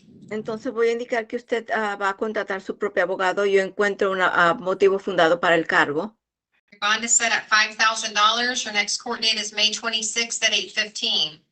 Entonces voy a darle a usted una fianza de $5,000. La próxima cita en el tribunal va a ser el 26 de mayo a las 8:15. I do see that you are subject to an immigration hold. Y veo que usted es sujeta a una detención para inmigración. I am requesting the clerk of court to prepare that detainer for my signature today. Y le pido al secretario judicial que me prepare una orden de detención para mi firma. You will be held no bond pending ICE retrieval. Quedará detenida sin fianza hasta que ICE venga por usted. Thank you, ma'am. Gracias, señora. Ricardo Velez Ramirez. Ricardo Vélez Ramírez. Sir, you are here charged with no valid driver's license. Do you have an attorney? Señor, ¿está usted aquí por un cargo de no tener licencia válida de manejo? ¿Ya tiene usted un abogado? No. No. Do you afford to hire one? ¿Tiene usted los medios para contratar uno? No. No. Sir, I will appoint the office of the public defender. I do find probable cause for your charge. Señor, yo le asigno un abogado de oficio y encuentro que hay motivo fundado para el cargo. Bond is set at $250. Your next court date is May the 8th at 8:30. Y tiene usted una fianza de $250. La próxima cita en el tribunal va a ser el 8 de mayo a las 8:30. Thank you, sir.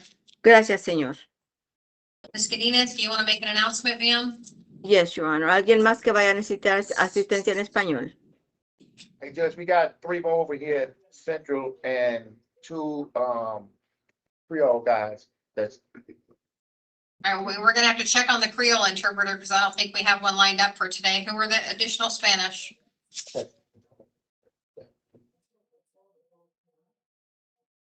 What is your name? ¿Su nombre, señora? María Carla Lazo. María Gala.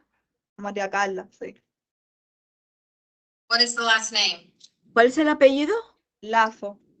Lazo. With an L? ¿Con L?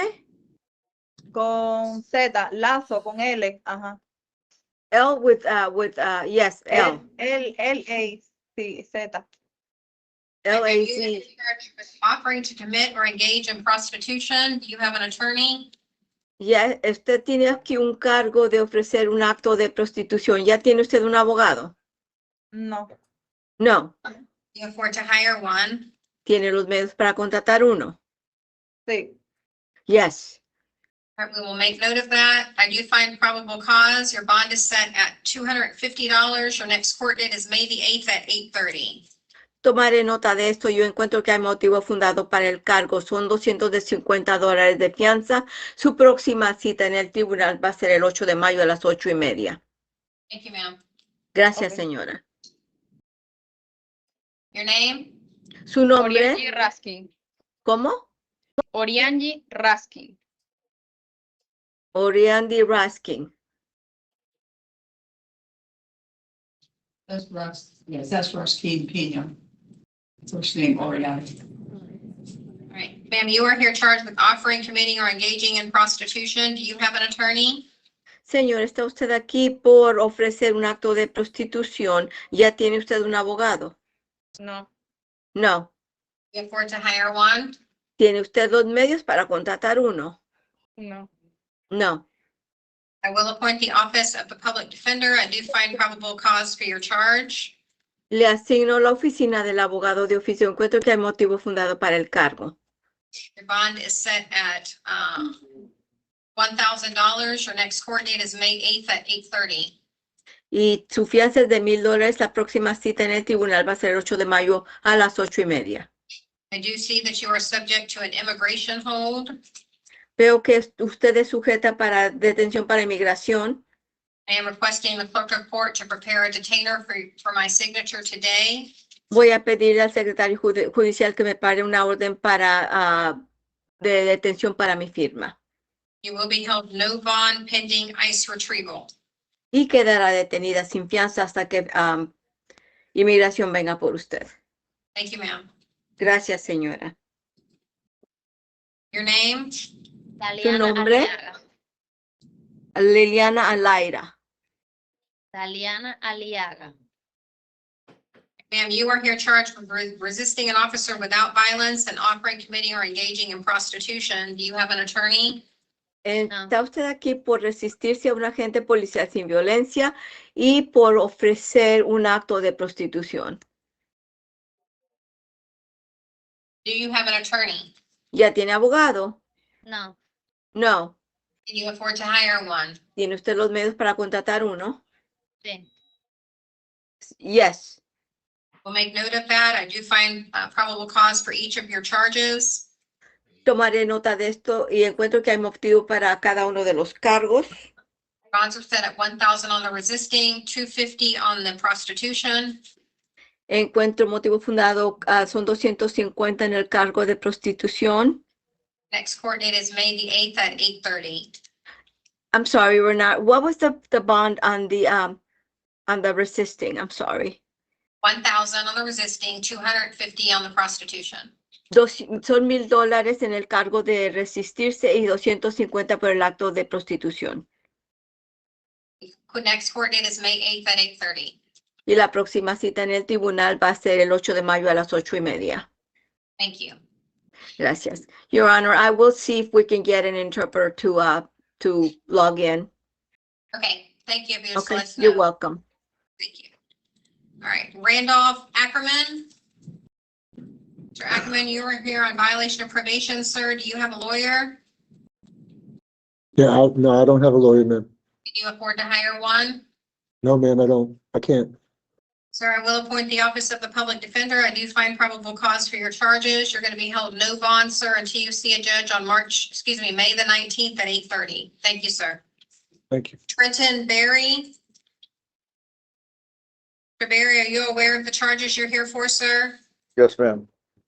Sir, can you afford to hire an attorney? I'm gonna try, yeah. All right, sir, I'm going to indicate you're going to try to hire an attorney. I'm going to do this by count, sir. On count Okay. 1, your bond is 5,000. On count 2, your bond is 5,000. On count 3, your bond is 25,000. On count 3, your bond is 1,000. Count 4, your bond is 5,000. On count 6, your bond is 25,000. If you do bond, sir, you are going to be on a GPS house arrest, sir. You'll be fitted with a monitor prior to being released from custody. You will not, you will contact pretrial services on a daily basis, sir. You will not possess any weapons, firearms, ammunition, or knives. You will have condition number 17, 18,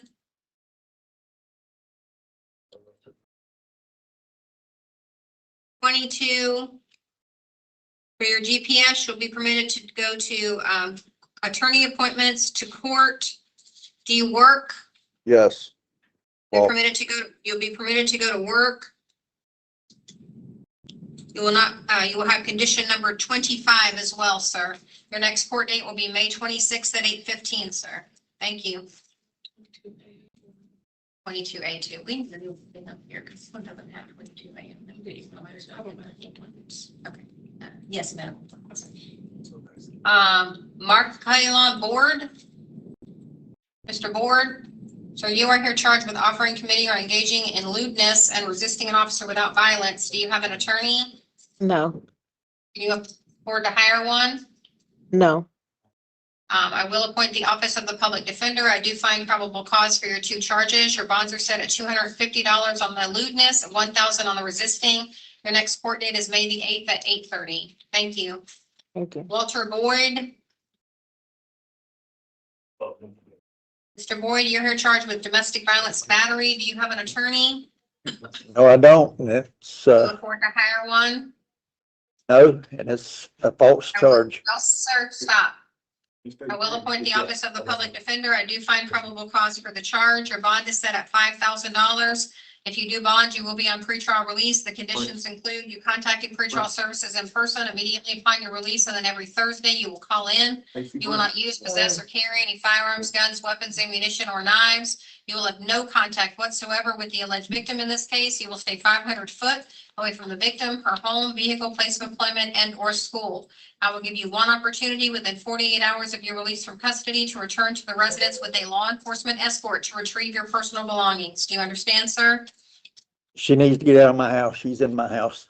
Well, sir, she's going to stay in that house until this case is finalized. Do you understand, sir? You're going to find someplace else to live. Your next court date is May the 8th at 8:30. Thank you, sir. Stacy Brinson. He's here, Judge. All right. Mr. Brinson, you're here charged with felony battery, simple assault, and resisting an officer without violence. Do you have an attorney? No, ma'am. Can you afford to hire one? No, ma'am. Sir, I will appoint the office of the public defender. I do find probable cause for your charges. Your bonds are as follows: 5,000 on the felony battery, 250 on the assault, 1,000 on the resisting. If you do bond, you will be on pretrial release. Conditions will include you contacting pretrial services in person immediately upon your release, and then every Thursday. You will not use, possess, or carry any firearms, guns, weapons, ammunition, or knives. You will have no contact with the alleged victim of the battery and the assault. You will stay 500 foot away from their home, vehicle, place of employment, and/or school at all times. Do you understand? Yes, ma'am. Can I say something? Not about your charge, no, sir. No, Your I next just, court date is on May the 26th at 8:15. Thank you, sir. Tavares Cotton. 5,000. Mr. Cotton, you're here charged with failure to obey a lawful order of law enforcement. Do you have an attorney? No, ma'am. You afford to hire one. No, ma'am. Charles Guerrero. I will appoint the office of the public defender. I do find probable cause for your charge. Your bond is set at $5,000. Your next court date is May 26th at 8:15, sir. Thank you. Yes, ma'am. Thank you. Charles Guerrero. You are here charged with offering, committing, or engaging in prostitution. Do you have an attorney? No. Can you afford to hire one? Yeah. Is that a yes? Yes, ma'am. I will make note of that. I do find probable cause for your charge. Your bond is set at $250. Your next court date is May the 8th at 8:30. Thank you. Thank you. You're welcome. Hi. Elazar Fernandez, Yes, ma'am. you are here charged with domestic violence aggravated battery. Do you have an attorney? No, ma'am. Do you afford to hire one? No, ma'am. Sir, I will appoint the office of the public defender. I do find probable cause for your charge. Yes, sir? Madam Clerk, Your Honor. Yes, sir. Your Honor, this is a motion for pretrial detention. Should Your Honor find this motion to be legally or facially sufficient, the state is requesting a pretrial detention hearing to be set next Monday, that would be April 27th at 1 p.m. on the 18th.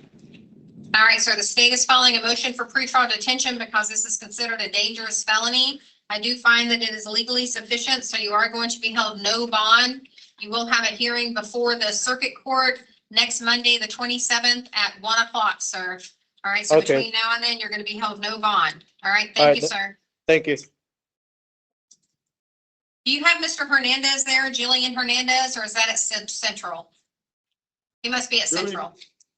Jillian Hernandez. Yeah, I don't know if that's a female or not. That's Central, Your Honor. Okay, all right. I just didn't know. Thank you. That was an add-on. Kenneth King. Mr. King, you are here on a fugitive warrant from Georgia. I can appoint the public defender to represent you at your fugitive hearing if you would like me to. Would you like me to do that? I just want to sign the paper so I can go. All right, well, I don't have to do it, so we can just waive that part. I do find probable cause. You're gonna have your fugitive hearing next Tuesday at 8:29, okay? What does that mean?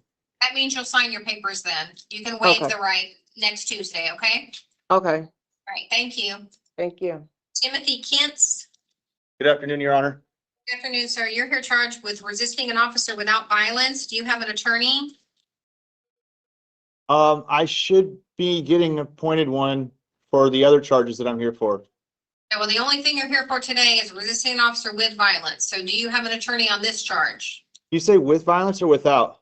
With violence. Okay, go ahead and have me one appointed. That's not the way this works. You have to Yes, answer my ma'am. question. Can you Oh, afford I'm to sorry. hire an attorney? I do not have an attorney and I cannot afford to hire an attorney. I will appoint the office of the public defender. I do find probable cause. Your bond is set at $5,000. Your next court date is May the 12th at 8:30, sir. Yes, ma'am. Thank you. Charles Lester. Sir, you are here charged with trespass. Do you have an attorney? Mr. Lester, do you have an attorney? No, ma'am. Mr. Lester, I'm going to appoint the office of the public defender. I do find probable cause. Your bond is set at $250, sir. Your next court date is May the 8th at 8:30. Thank you, Mr. Lester. Randy Oswald. Mr. Oswald, you are here charged with possession of paraphernalia and possession of meth. Do you have an attorney? No, Do you afford to hire one? no, Sir, I will appoint the office of the public defender. I do find probable cause for each of your two charges. Your bonds are set at $1,000 on the para, $5,000 on the meth. Your next court date is May 26th at 8:15. Now, I do see that you are on active probation at 25 CF 5603. I am going to issue an instanter violation of probation warrant, sir. Based upon the probable cause finding in this new case, you will be held no bond on that violation of probation. I will appoint the public defender as well. Thank you, sir. Jacob B. Nemaya Pitts. Yes, ma'am. Sir, you are here charged with armed burglary of a dwelling or structure, grand theft of firearm, petty theft, burglary of an unoccupied conveyance, petty theft, burglary of an unoccupied conveyance, petty theft, burglary of an unoccupied conveyance, petty theft. Do you have an attorney, sir? No, ma'am. Do you afford to hire one? No, ma'am. All right, so I'm going to appoint the office of the public defender. I do find probable cause. You are going to be held no bond, sir, but you are entitled to a 5-day hearing in front of Judge Denmark. Did you guys get the April 24th? So tomorrow, you're going to see Judge Denmark tomorrow at 8:30, sir, and she's going to decide whether or not to give you a bond, okay? No, you said tomorrow at 8:30? Tomorrow at 8:30, okay? Yes, ma'am. Yes, Thank ma'am. you, sir. Thank you. Marthaius Ponder. yes, ma'am. So you are here charged with soliciting another for prostitution. Do you have an attorney? No, ma'am. Do you afford to hire one? No, ma'am. Sir, I will appoint the office of the public defender. I do find probable cause for your charge. Your bond is set at $1,000. Your next court date is May the 8th at 8:30, sir. Thank you. Thank you. Jesse Soboleski. You are here charged with offering to commit prostitution, possession of paraphernalia, and possession of cocaine. Do you have an attorney? No, ma'am. Or to hire one? No, ma'am. Sir, I will appoint the office of the public defender. I do find probable cause for your 3 charges. Your bonds are as follows: $250 on the prostitution, $1,000 on the para, $5,000 on the cocaine.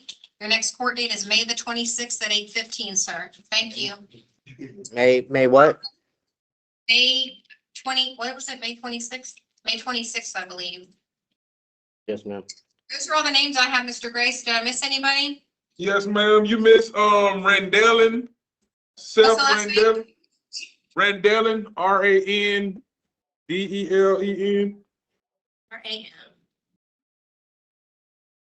Okay, I serve him at Central. Seth Randellin. Mr. Randellin, I show you here charged with driving under the influence, sir, of DUI, of alcohol or drugs. Do you have an attorney? No, Do you afford to hire one? no. Sir, I will appoint the office of the public defender. I do find probable cause for your charge. Your bond is going to be set at $15,000, sir. If you do bond, you are going to be on pretrial release. Conditions will include you contacting pretrial services in person immediately upon your release, and then every Thursday. You will not possess or consume any alcohol, nor enter into any bar, lounge, or package store. You'll be subjected to random breath testing, sir, at your own self-pay. You will not use, carry, or possess any firearms, guns, weapons, ammunition, or knives. You will not drive without a valid driver's license. Do you understand, sir?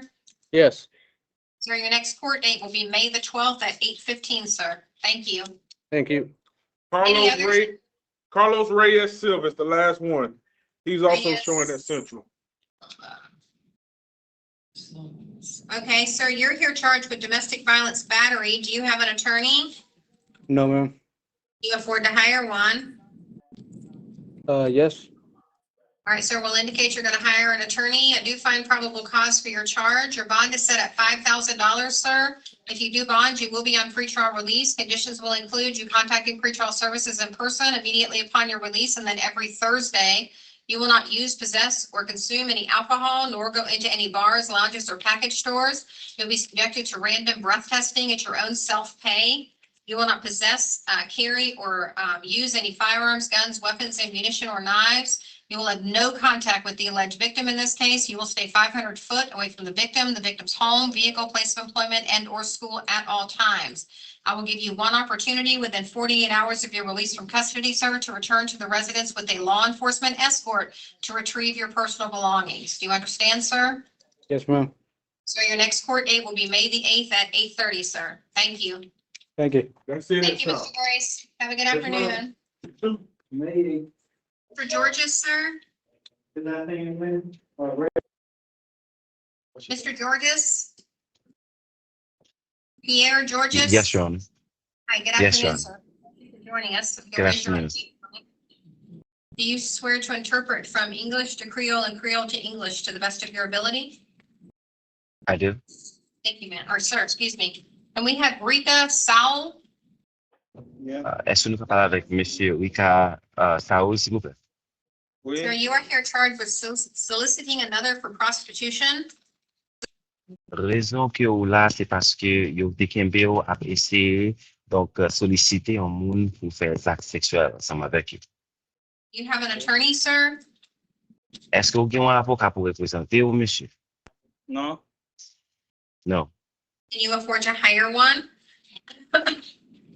Est-ce que vous avez assez moyens pour payer pour Battery, no? Est-ce que vous avez assez pour yon? Georges, you're kind of going in and out and you keep muting yourself or something happens, you keep muting. Est-ce que vous avez assez moyens pour capable payer pour yon? No. No. I can appoint the office of the public defender, sir. I do find probable cause for your charge. Moi capable ba ou avocat pour défense publique là et me joindre que vous avez bon genre raison pour accusation ça yo gain contre. Your bond is set at $1,000 and your next court date is May 8th at 8:30. Donc bon nous c'est $1,000 et prochaine date tribunal nous c'est 8 mai à 8 heures du matin. Thank you, sir. Merci en pile monsieur. Okay, merci. And we have one Okay, thank other. you. We have one more. It's McKinson Pierre. Donc est-ce que nous parlons avec Dickinson Pierre s'il vous plaît? Sir, you are here charged with soliciting another for prostitution. Do you have an attorney? Donc monsieur Dickinson Pierre est-ce que raison que là c'est parce que vous avez payé pour un monde pour prostitution. Donc est-ce que vous avez un avocat monsieur? No. Non. You afford to hire one, sir. Est-ce que vous avez assez moyens pour capable payer pour yon? No. Non. Sir, I will appoint the office of the public defender. I do find probable cause for your charge. Donc, m'a tout bas au avocat pour défense publique là, et bien bon genre raison pour accusation que la la contre. Sir, your bond is set at Yes. $1,000 and your next court date is May the 8th at 8:30.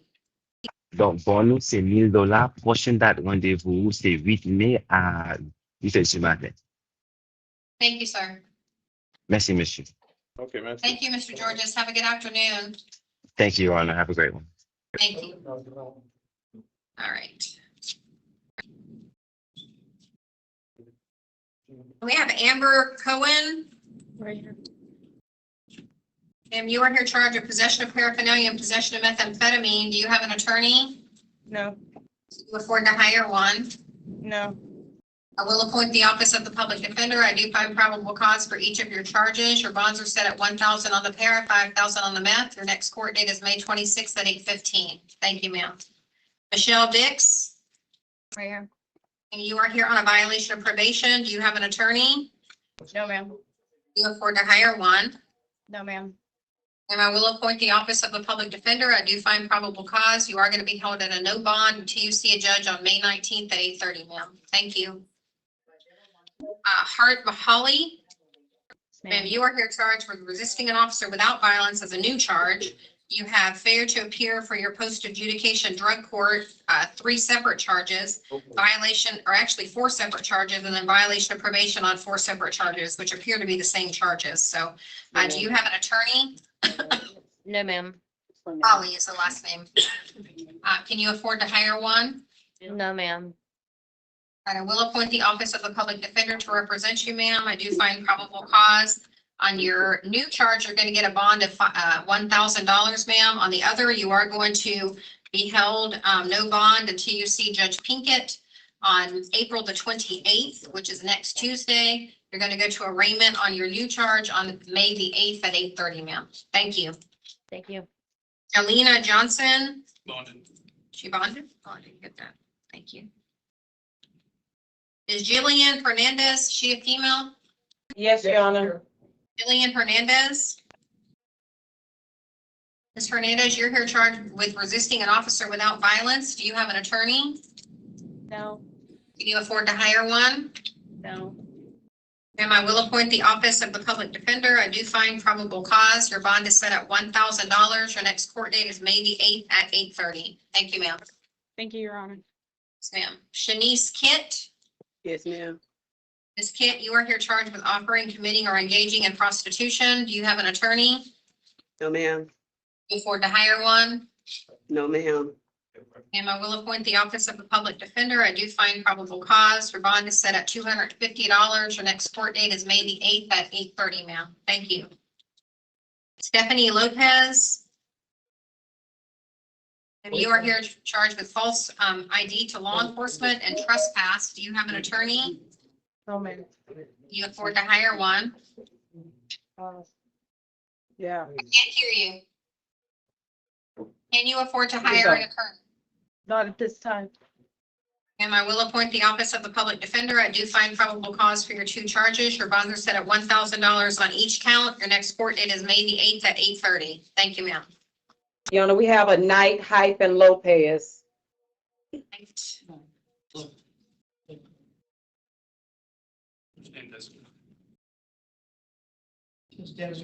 you.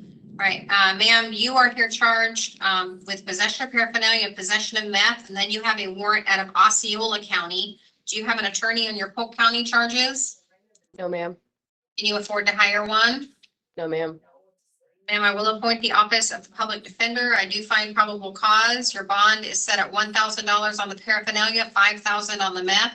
Your next court date on those 2 charges is May the 26th at 8:15. On your Osceola charge, ma'am, you do have a bond of $3,000, which you can post from Polk County if you choose to do so. All right? Thank you, ma'am.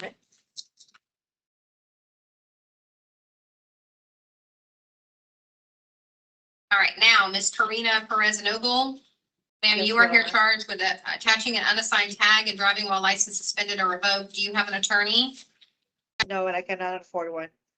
All right, I will appoint the office of the public defender. I do find probable cause for your 2 charges. Your bonds are going to be set at $250 on the attaching unassigned tag, $1,000 on the driving while license suspended or revoked. Your next court date is May the 8th at 8:30.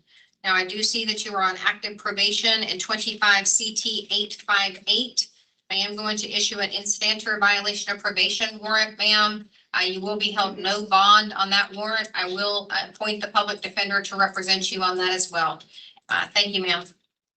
Janice Peters. To the left. Come on. What happens with no To the bond? left. Ms. Peters, you are here charged with battery on a law enforcement officer, resisting an officer without violence, resisting an officer with violence, domestic violence battery, and petty theft. Do you have an attorney? No. Can you afford to hire one? No, ma'am. And I will appoint the office of the public defender. I do find probable cause for each of your 5 charges. Your bonds will be as follows. On the battery on law enforcement, $5,000. Resisting an officer without violence, $1,000. Domestic violence battery, $5,000. Petty theft, $250. Resisting with violence, $5,000. If you do bond, ma'am, you will be on pretrial release on the domestic and the petty theft. The conditions will be as follows. You will contact pretrial services in person immediately upon your release, and then every Thursday you will call in. You will not use, possess, or carry any firearms, guns, weapons, ammunition, or knives. You will have no contact with the alleged victims in this case. You will stay 500 foot away from the victim, their home, vehicle, place of employment, and or school. Did the two of you live together? That's my daughter. And I'll give you one opportunity is she a juvenile or an adult? She is 18 years old. And I'll give you one opportunity within 48 hours of your release from custody to return to the residence with a law enforcement escort to retrieve your personal belongings. Do you understand? Yes, ma'am. She is not to be at the house. Okay, well, she's gonna be is there another adult that lives there? Yes, ma'am. Okay, well, she's gonna be at the house. You're not gonna be at the house until this case is resolved. You're gonna find someplace else to stay. I'm gonna give you one opportunity within 48 hours of your release from custody to return to the residence with a law enforcement escort to retrieve your personal belongings. With a law enforcement escort. The next court date is May the 26th at 8:15 now. Thank you. Rebecca Ragland. And Yes, you are ma'am. here charged of possession of paraphernalia and possession of meth. Do you have an attorney? No, I don't. Can you afford to hire one? No, ma'am, I can't. I'm sorry. No, ma'am. I will appoint the office of the public defender. I do find probable cause for your charges. Your bonds are set at 1,000 on the para, 5,000 on the meth. Your next court date is May 26th at 8:15. Thank you. Laura Riley. Ms. Riley, you're here charged with unarmed burglary of an unoccupied dwelling and grand theft. Do you have an attorney? No, Can you afford to hire one? I may. I'm not sure. And I'm going to indicate that you're going to try to hire an attorney. I do find probable cause for each of your two charges. Your bonds are as follows. On the unarmed burglary of an unoccupied dwelling, it will be $20,000. On the grand theft, it will be $5,000. If you do bond, you will be on pretrial release. Conditions will include you contacting pretrial services in person immediately upon your release, and then every Thursday you will call in. You will not use, possess, or carry any firearms, guns, weapons, ammunition, or knives. You will have no contact with the alleged victim in this case. You will stay 500 foot away from the victim's home, vehicle, place of employment, and or school at all times. Do you understand, ma'am? Yes, ma'am. Your next court date is May 26th at 8:15. Thank you, ma'am. Thank you. Robin Sears. Yes, ma'am. We're here charged with fraudulent by warrant, with fraudulent use of a credit card, defrauding to obtain property, 3 counts of petty theft, unlawful possession of a stolen credit card, criminal use of personal ID, and grand theft. Do you have an attorney? No, ma'am. Can you afford to hire one? No, ma'am. I will appoint the office of the public defender. I do find probable cause for your, actually probable cause has previously been established. Your bonds are as follows. On the fraudulent use of a credit card, 5,000. Defrauding to obtain property, 5,000. Each of the petty theft counts, 1,000. Unlawful possession of a stolen credit card, 5,000. Criminal use of personal ID, 5,000, and grand theft, 5,000. If you do bond, ma'am, you are going to be on pretrial release. You will be fitted with a GPS monitor prior to being released from custody. You will report to pretrial services immediately upon your release in person, and then you will call in every Thursday. You will have not possess any weapons, firearms, ammunition, or knives. You will have no contact with the victim in this case. You will stay 500 foot away from the victim's home, vehicle, place of employment, and school at all times. You will have no contact with any co-defendant that is involved in this case. Do you understand that, ma'am? Ma'am. Next court date will be May the 26th at 8:15, ma'am. Thank you. Siobhan Sheffield. Hey, how are you doing? I'm good, thank you, ma'am. You are here charged with resisting an officer without violence. Do you have an attorney? No, ma'am. Do you afford to hire one? No, ma'am. And I will appoint the office of the public defender. I do find probable cause for your one charge.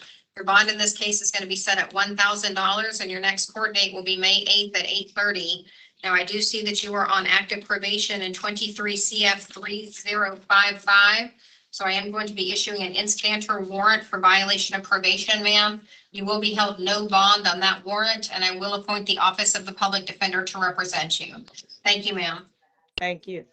Your address Schultz?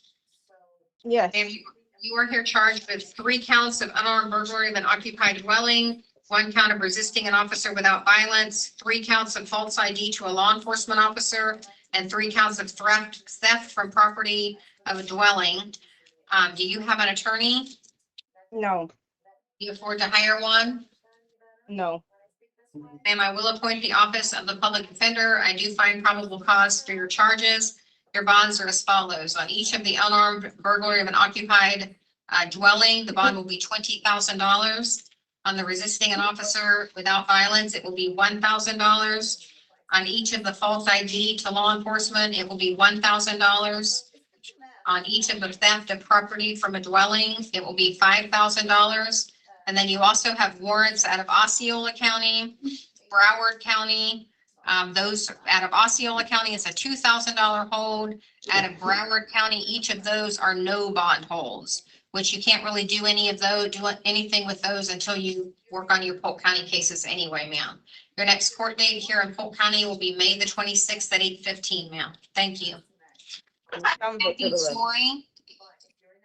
Ms. Story, you are here because you failed to appear for some hearings that you had scheduled. Or catch up with me here. Story. You were previously appointed the office of the public defender. This is a no bond hold, ma'am. You are going to have a hearing on May the 26th at 1 o'clock. Okay, ma'am? Thank you. Thank you. Amber Truitt. How you doing, Your Honor? Please, ma'am, how are you? I'm good, thank you. You are here on a violation of probation out of Highlands County, ma'am. It is a no bond hold. I do find probable cause. If Highlands County does not pick you up by April 30th at 1 o'clock, then we're going to bring you back to first appearance. Okay, ma'am? Thank you. Have a good day. You too. James Augustin. So you are here charged with soliciting another for prostitution. Do you have an attorney? No, ma'am. Afford to hire one? No, ma'am. Sir, I will appoint the office of the public defender. I do find probable cause for your charge. Your bond is set at $1,000 and your next court date is May the 8th at 8:30, sir. Thank you. Donovan Brady. Yes. Yes, ma'am. Brady, you are here charged with trespass. Do you have an attorney? I do not. Afford to hire one? Do I need to hire one? No. Can you afford to hire one? No. Sir, I will appoint the office of the public defender. I do find probable cause. Your bond is set at $1,000. Your next court date is May the 8th at 8:30, sir. Thank you.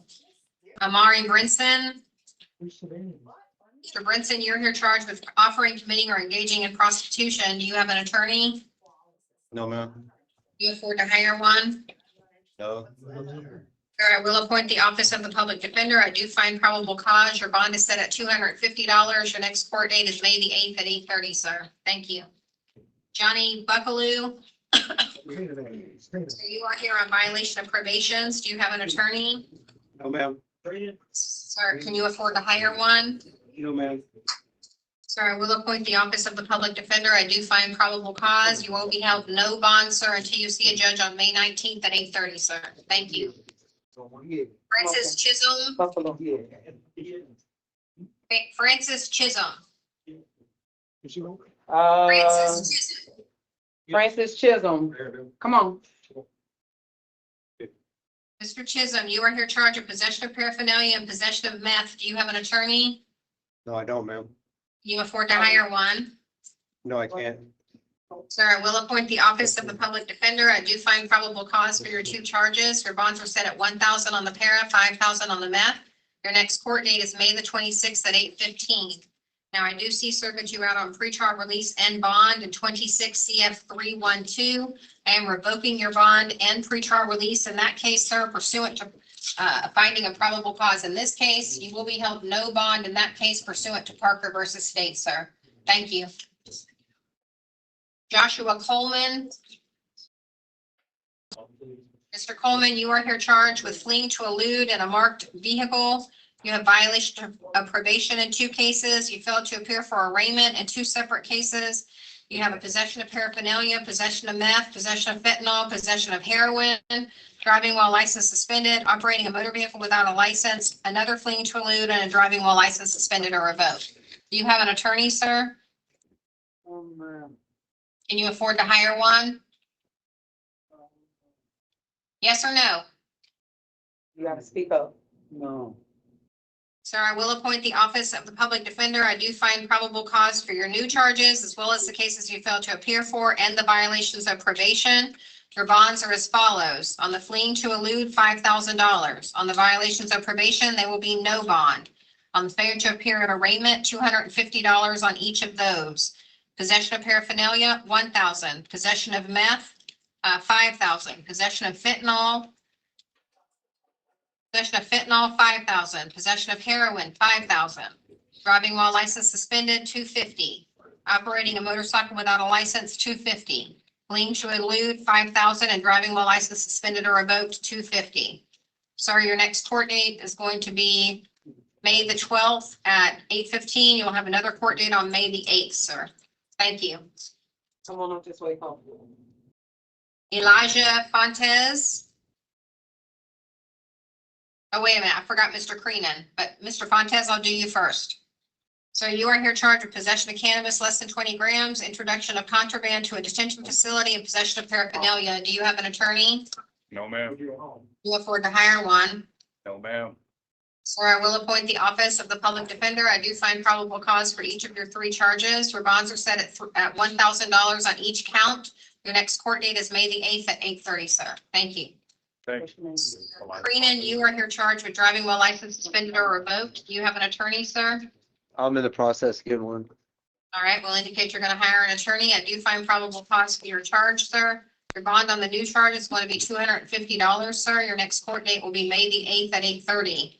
I do see that you are out on bond, sir, at 26 CT 2908 and 2910. I am revoking your bonds in those 2 cases, sir, based upon a finding of probable cause.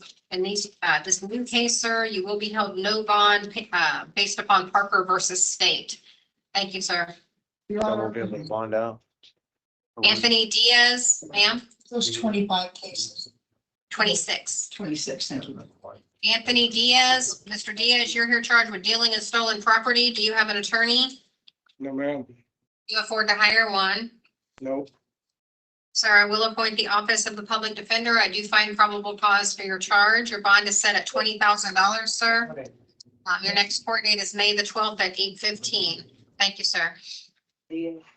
Curtis Green. Yes, ma'am. Green, you are here on violations of probation as well as a new charge of driving while license suspended or revoked as a habitual traffic offender. Do you have an attorney? No, ma'am. Afford to hire one? No, ma'am. Sir, I will appoint the office of the public defender. I do find probable cause. On the new charge, sir, your bond will be set at $5,000. On the others, you're going to be held no bond. You are going to go to court on May the 19th, sir, for your conditional release cases. On the other case, you'll go to court May the 26th. Thank you, sir. That's what I said. No, I said 26. Ms. Boyd, did you tell you 26? Yes. Yeah. Sorry. Quadir Hall. Mr. Hall, you're here on a new charge of violation of pretrial release conditions for domestic violence. Do you have an attorney? You said new charge? Correct. It's a new charge. Do you have an attorney? No, ma'am, I don't. Do you afford to hire one? No, ma'am. I mean, yes, ma'am. I mean, no, ma'am, I don't have. No, ma'am. Can you afford to hire one? Yes or No, no? ma'am. No, ma'am. We'll appoint the office of the public defender. I do find probable cause based upon the documentation. Your bond is going to be set at $5,000 in this case, sir. If you do bond, you're going to be back on pretrial release. Conditions will include a GPS monitor. You'll be fitted before you're released from custody. You will not use, possess, or carry any firearms, guns, weapons, ammunition, or knives. You will have no contact with the alleged victim in this case. You will stay 500 foot away from the victim's home, vehicle, place of employment, and or school at all times. Your next court date on this case, sir, is May the 8th at 8:30. Now, I do see that you are out on pretrial release and bond in 26 MM 2786. I am revoking your pretrial release and bond in that case, sir, pursuant to a finding of probable cause in this new case. You will be held no bond in that case, sir, pursuant to Parker versus State. Thank you, sir. Linquan Hall. Yes, ma'am. Sir, you are here charged with soliciting another for prostitution. Do you have an attorney? No, ma'am. Do you afford to hire one? No, ma'am. Sir, I will appoint the office of the public defender. I do find probable cause. Your bond is set at $1,000. Your next court date is May the 8th at 8:15, sir. Thank you. Robert Hunt, Yes, ma'am. you're here on a violation of probation, sir. Do you have an attorney? No, ma'am, I do not. Can you afford to hire one? No, ma'am. I will appoint the office of the public defender. I do find probable cause based upon the warrant. You are going to be held no bond until you see a judge on May 19th at 8:30, sir. Thank you. Thank you. Pancho Jaquez. So you are here charged with possession of paraphernalia. Do you have an attorney? No, ma'am. Can you afford to hire one? No. Sir, I will appoint the office of the public defender. I do find probable cause. You're charged with paraphernalia and methamphetamine. I'm sorry. Your bond is set at 1,000 on the para, 5,000 on the methamphetamine. Your next court date is May the 26th at 8:30, sir. Thank you. Come on up. Sir. Nasir Kearns. Yes, ma'am.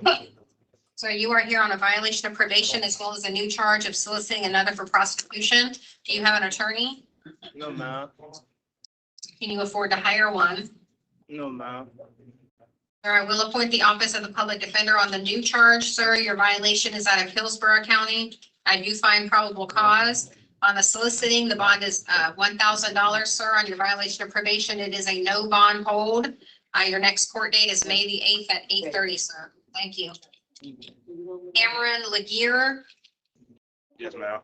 you are here charged of possession of cannabis less than 20 grams, keeping a public nuisance structure for drug activity, possession of paraphernalia, driving while license suspended or revoked, and then you have violations of probation. Do you have an attorney, sir? No, ma'am. Can you afford to hire one? No, ma'am. Sir, I will appoint the office of the public defender. Your bonds are as follows. On the possession of cannabis, it will be $5,000. Keeping a public nuisance or structure for drug activities, it will be $7,500. Possession of paraphernalia, it will be $5,000. Driving while license suspended or revoked will be $250. On the probation, sir, you're going to be held no bond. Your next court date will be May the 26th, sir, at 8:15. Thank you, sir. Jeremiah Martin, Yes, ma'am. you are here charged with trespass. Do you have an attorney? No. Can you afford to hire one? No, ma'am. Sir, I will appoint the office of the public defender. I do find probable cause. Your bond is set at $1,000. Your next court date is May the 8th at 8:30, sir. Thank you. Marquis Mobley, Yes, ma'am. you are here charged with loitering or prowling, resisting an officer without violence, possession of paraphernalia, and trafficking in fentanyl. Do you have an attorney, sir? No, ma'am. Afford to hire one? No, ma'am. Sir, I will appoint the office of the public defender. I do find probable cause in each of your 4 charges. Nate? And for Your Honor, Yes, sir. Your Honor, this is a motion for pretrial detention as it relates to the trafficking in fentanyl. Should Your Honor find this motion to be legally and facially sufficient, state is requesting a pretrial detention hearing to be set next Monday, April 27th at 1 p.m. on the A2 docket. All right, I do find that the state's motion for pretrial detention is legally sufficient, sir. So on the trafficking count, you will be held no bond. You will see a judge on Monday at 1 o'clock to determine if you're going to get a bond on that. On the loitering or prowling, the bond is $250. On the resisting and the paraphernalia, the bond is $1,000 each. Your next court date, sir, after next Monday will be May the 26th at 8:15. Thank you, sir. John Moore. Mr. Moore, you are here because you failed to appear for a hearing on your mental health docket. Judge Pinkett has issued a no bond warrant for you. You are going to be held until you see her next Tuesday. So I do find probable cause. You're going to be held until you see Judge Pinkett next Tuesday, okay? So Judge Pinkett will see you next Tuesday. All right, thank you, Mr. Moore. Jason Palmer, Yes, ma'am. so you are here charged of possession of paraphernalia and possession of meth. Do you have an attorney? No, ma'am. Or to hire one? I can't afford to hire one. Sir, I will appoint the office of the public defender. I do find probable cause. Your bonds are set at 1,000 on the para, 5,000 on the meth. The next court date is May the 26th at 8:15, sir. Thank you.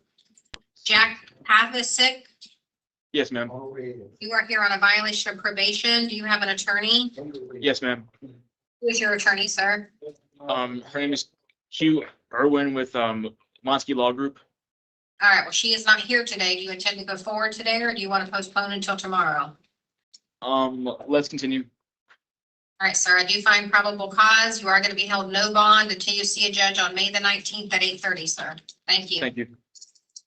Larry Pultz, Yes, ma'am. are you right here charged with soliciting another for lewdness? Do you have an attorney No, ma'am. or to hire one? No, ma'am. Sir, I will appoint the office of the public defender. I do find probable cause. Your bond is set at $250, sir. Your next court date is May the 8th at 8:30. Thank you, sir. Arnold Reyes. Mr. Reyes, you are here on violation of probations. Do you have an attorney, sir? No, Can you afford to hire one? no. Sir, I will appoint the office of the public defender. I do find probable cause. Based on the warrant, you are going to be held no bond, sir, until you see a judge on May 19th at 8:30. Thank you, sir. David Reyes. So you are here because you failed to appear for your mental health docket. Judge Pinkett has issued a no bond warrant for you. You are going to be held until you see her next Wednesday at 10 o'clock, sir. So you're going to see Judge Pinkett next Wednesday at 10 o'clock. All right. Thank you, sir. I do find probable cause. Brian Reynolds. Mr. Reynolds, good afternoon, sir. You are here charged with soliciting another for prostitution, and then you have violations probation out of Hillsborough County. Do you have an attorney, sir? No, ma'am. Can you afford to hire one? No, ma'am. Sir, I will appoint the public defender to represent you on your new Polk County charge. I do find probable cause. Your bond on that new charge, sir, is going to be set at $1,000 on your violation of probations out of Hillsborough. It is a no bond hold. Your next court date will be May the 8th at 8:30, sir. Thank you. Thank you. Eddie Roberson. Yes. Roberson, you are here charged with domestic violence battery. Do you have an attorney? No, ma'am. Afford to hire one. No, ma'am. Sir, I will appoint the office of the public defender. I do find probable cause for your charge. Your bond is set at $5,000, sir. If you do bond, you will be on pretrial release. Conditions will include you contacting pretrial services in person immediately upon your release, and then every Thursday you will call in. You will not use, possess, or carry any firearms, guns, weapons, ammunition, or knives. You will have no contact with the alleged victim in this case. You will stay 500 foot away from the victim's home, vehicle, place of employment, and/or school at all times. My sister was supposed to drop charges. Well, it hasn't been dropped, and it's up to the state anyway. You will have one opportunity within 48 hours upon your release with a law enforcement escort to return to the residence to get your personal belongings. Do you understand, sir? Yes, ma'am. All right, your next court date is May the 8th at 8:30, sir. Thank you. Yes, ma'am. Jeremiah Sahir Graham. So you are here charged with burglary of an unoccupied conveyance and grand theft. Do you have an attorney? No, ma'am. You afford to hire one? No, ma'am. Or I will appoint the office of the public defender. I do find probable cause. Your bond on each of these cases is set at $5,000, sir. If you do bond, you will be on pretrial release. Conditions will include you contacting pretrial services in person immediately upon your release, and then every Thursday you will call in. You will not use, possess, or carry any firearms, guns, weapons, ammunition, or knives. You will have no contact with the victim identified. You will stay 500 foot away from the victim's home, vehicle, place of employment, and/or school at all times. Do you understand, sir? Yes, ma'am. Sir, your next court date is May the 26th at 8:15. Thank you, sir. Remy's Share. Yes, ma'am. So you are here charged with soliciting another for prostitution and battery. Do you have an attorney? No, ma'am. You afford to hire one? Yes, ma'am. All right, will indicate you're going to hire an attorney. I do find probable cause for your charges. Your bonds are set at $1,000 on each count, sir. Your next court date is May the 8th at 8:30. Thank you, sir. Tony Shepard, Yes, ma'am. where you were here charged of possession of cannabis less than 20 grams, resisting an officer without violence, and possession of paraphernalia. Do you have an attorney? No, ma'am. You afford to hire one? No, ma'am. So I will appoint the office of the public defender. I do find probable cause for your three charges. Your bonds are set at $1,000 on each of the three charges. Your next court date will be May the 8th at 8:30. Now, I do see that you are out on bond in 25 CT 10068. I am revoking your bond in that case, sir, pursuant to a finding of probable cause in this new charge. You will be held no bond pursuant to Parker versus State in that case, sir. Thank you. Yes, ma'am. Deirdre Schutz. Deirdre. Oh, that's, wait a minute. What's your last We did name? that? Vincent? It says female, but she was in. Yes, we finished that one. No. Didn't cross it off. All right, Michael Vincent, Yes, ma'am. so you are here charged with soliciting another for prostitution. Do you have an attorney? No, ma'am. Or to hire one? No. Sir, I will appoint the office of the public defender. I do find probable cause for your charge. Your bond is set at $1,000. Your next court date is May the 8th at 10:30, sir. Thank you. Curtis Williams. So, Mr. Williams, you're here charged with robbery by sudden snatching, bad domestic violence, battery, and petty theft. Do you have an attorney? no, ma'am. Can you afford to hire one? No. I will appoint the office of the public defender, sir. Let's see.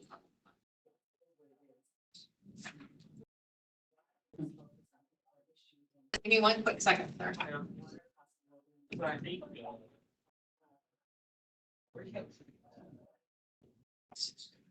All right, sir, I do find probable cause for each of the three charges. Your bonds are as follows: $5,000 on the robbery, $5,000 on the domestic, and $1,000 on the petty theft.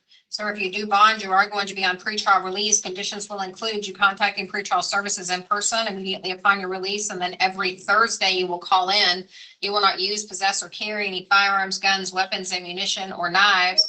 You will have no contact with the alleged victim in this case. You will stay 500 foot away from the victim's home, vehicle, place of employment, and or school at all times. Do you understand, sir? Yes, ma'am. I'll give you one opportunity within 48 hours of your release from custody to return to the residence with a law enforcement escort to retrieve your personal belongings. Your next court date is May 26th at 8:15, sir. Thank you. Darius Wilson. So you are here, sir. Darius Wilson. Darius. Yes. Soliciting another for prostitution. Do you have an attorney, sir? No, ma'am. Can you afford to hire one? No, ma'am. Sir, I will appoint the office of the public defender to represent you. I do find probable cause for your charge. Your bond is set at $1,000, sir. Your next court date is May the 8th at 8:30, sir. Thank you. Thank you. All right, Judge, that's all we have. Guys, thank you so much. I think that's plenty. Thank you, Judge. You're welcome. Before we go, Okay, for. don't take us off yet. She has a few questions. Yeah, for all. The case number is 25 CF 560.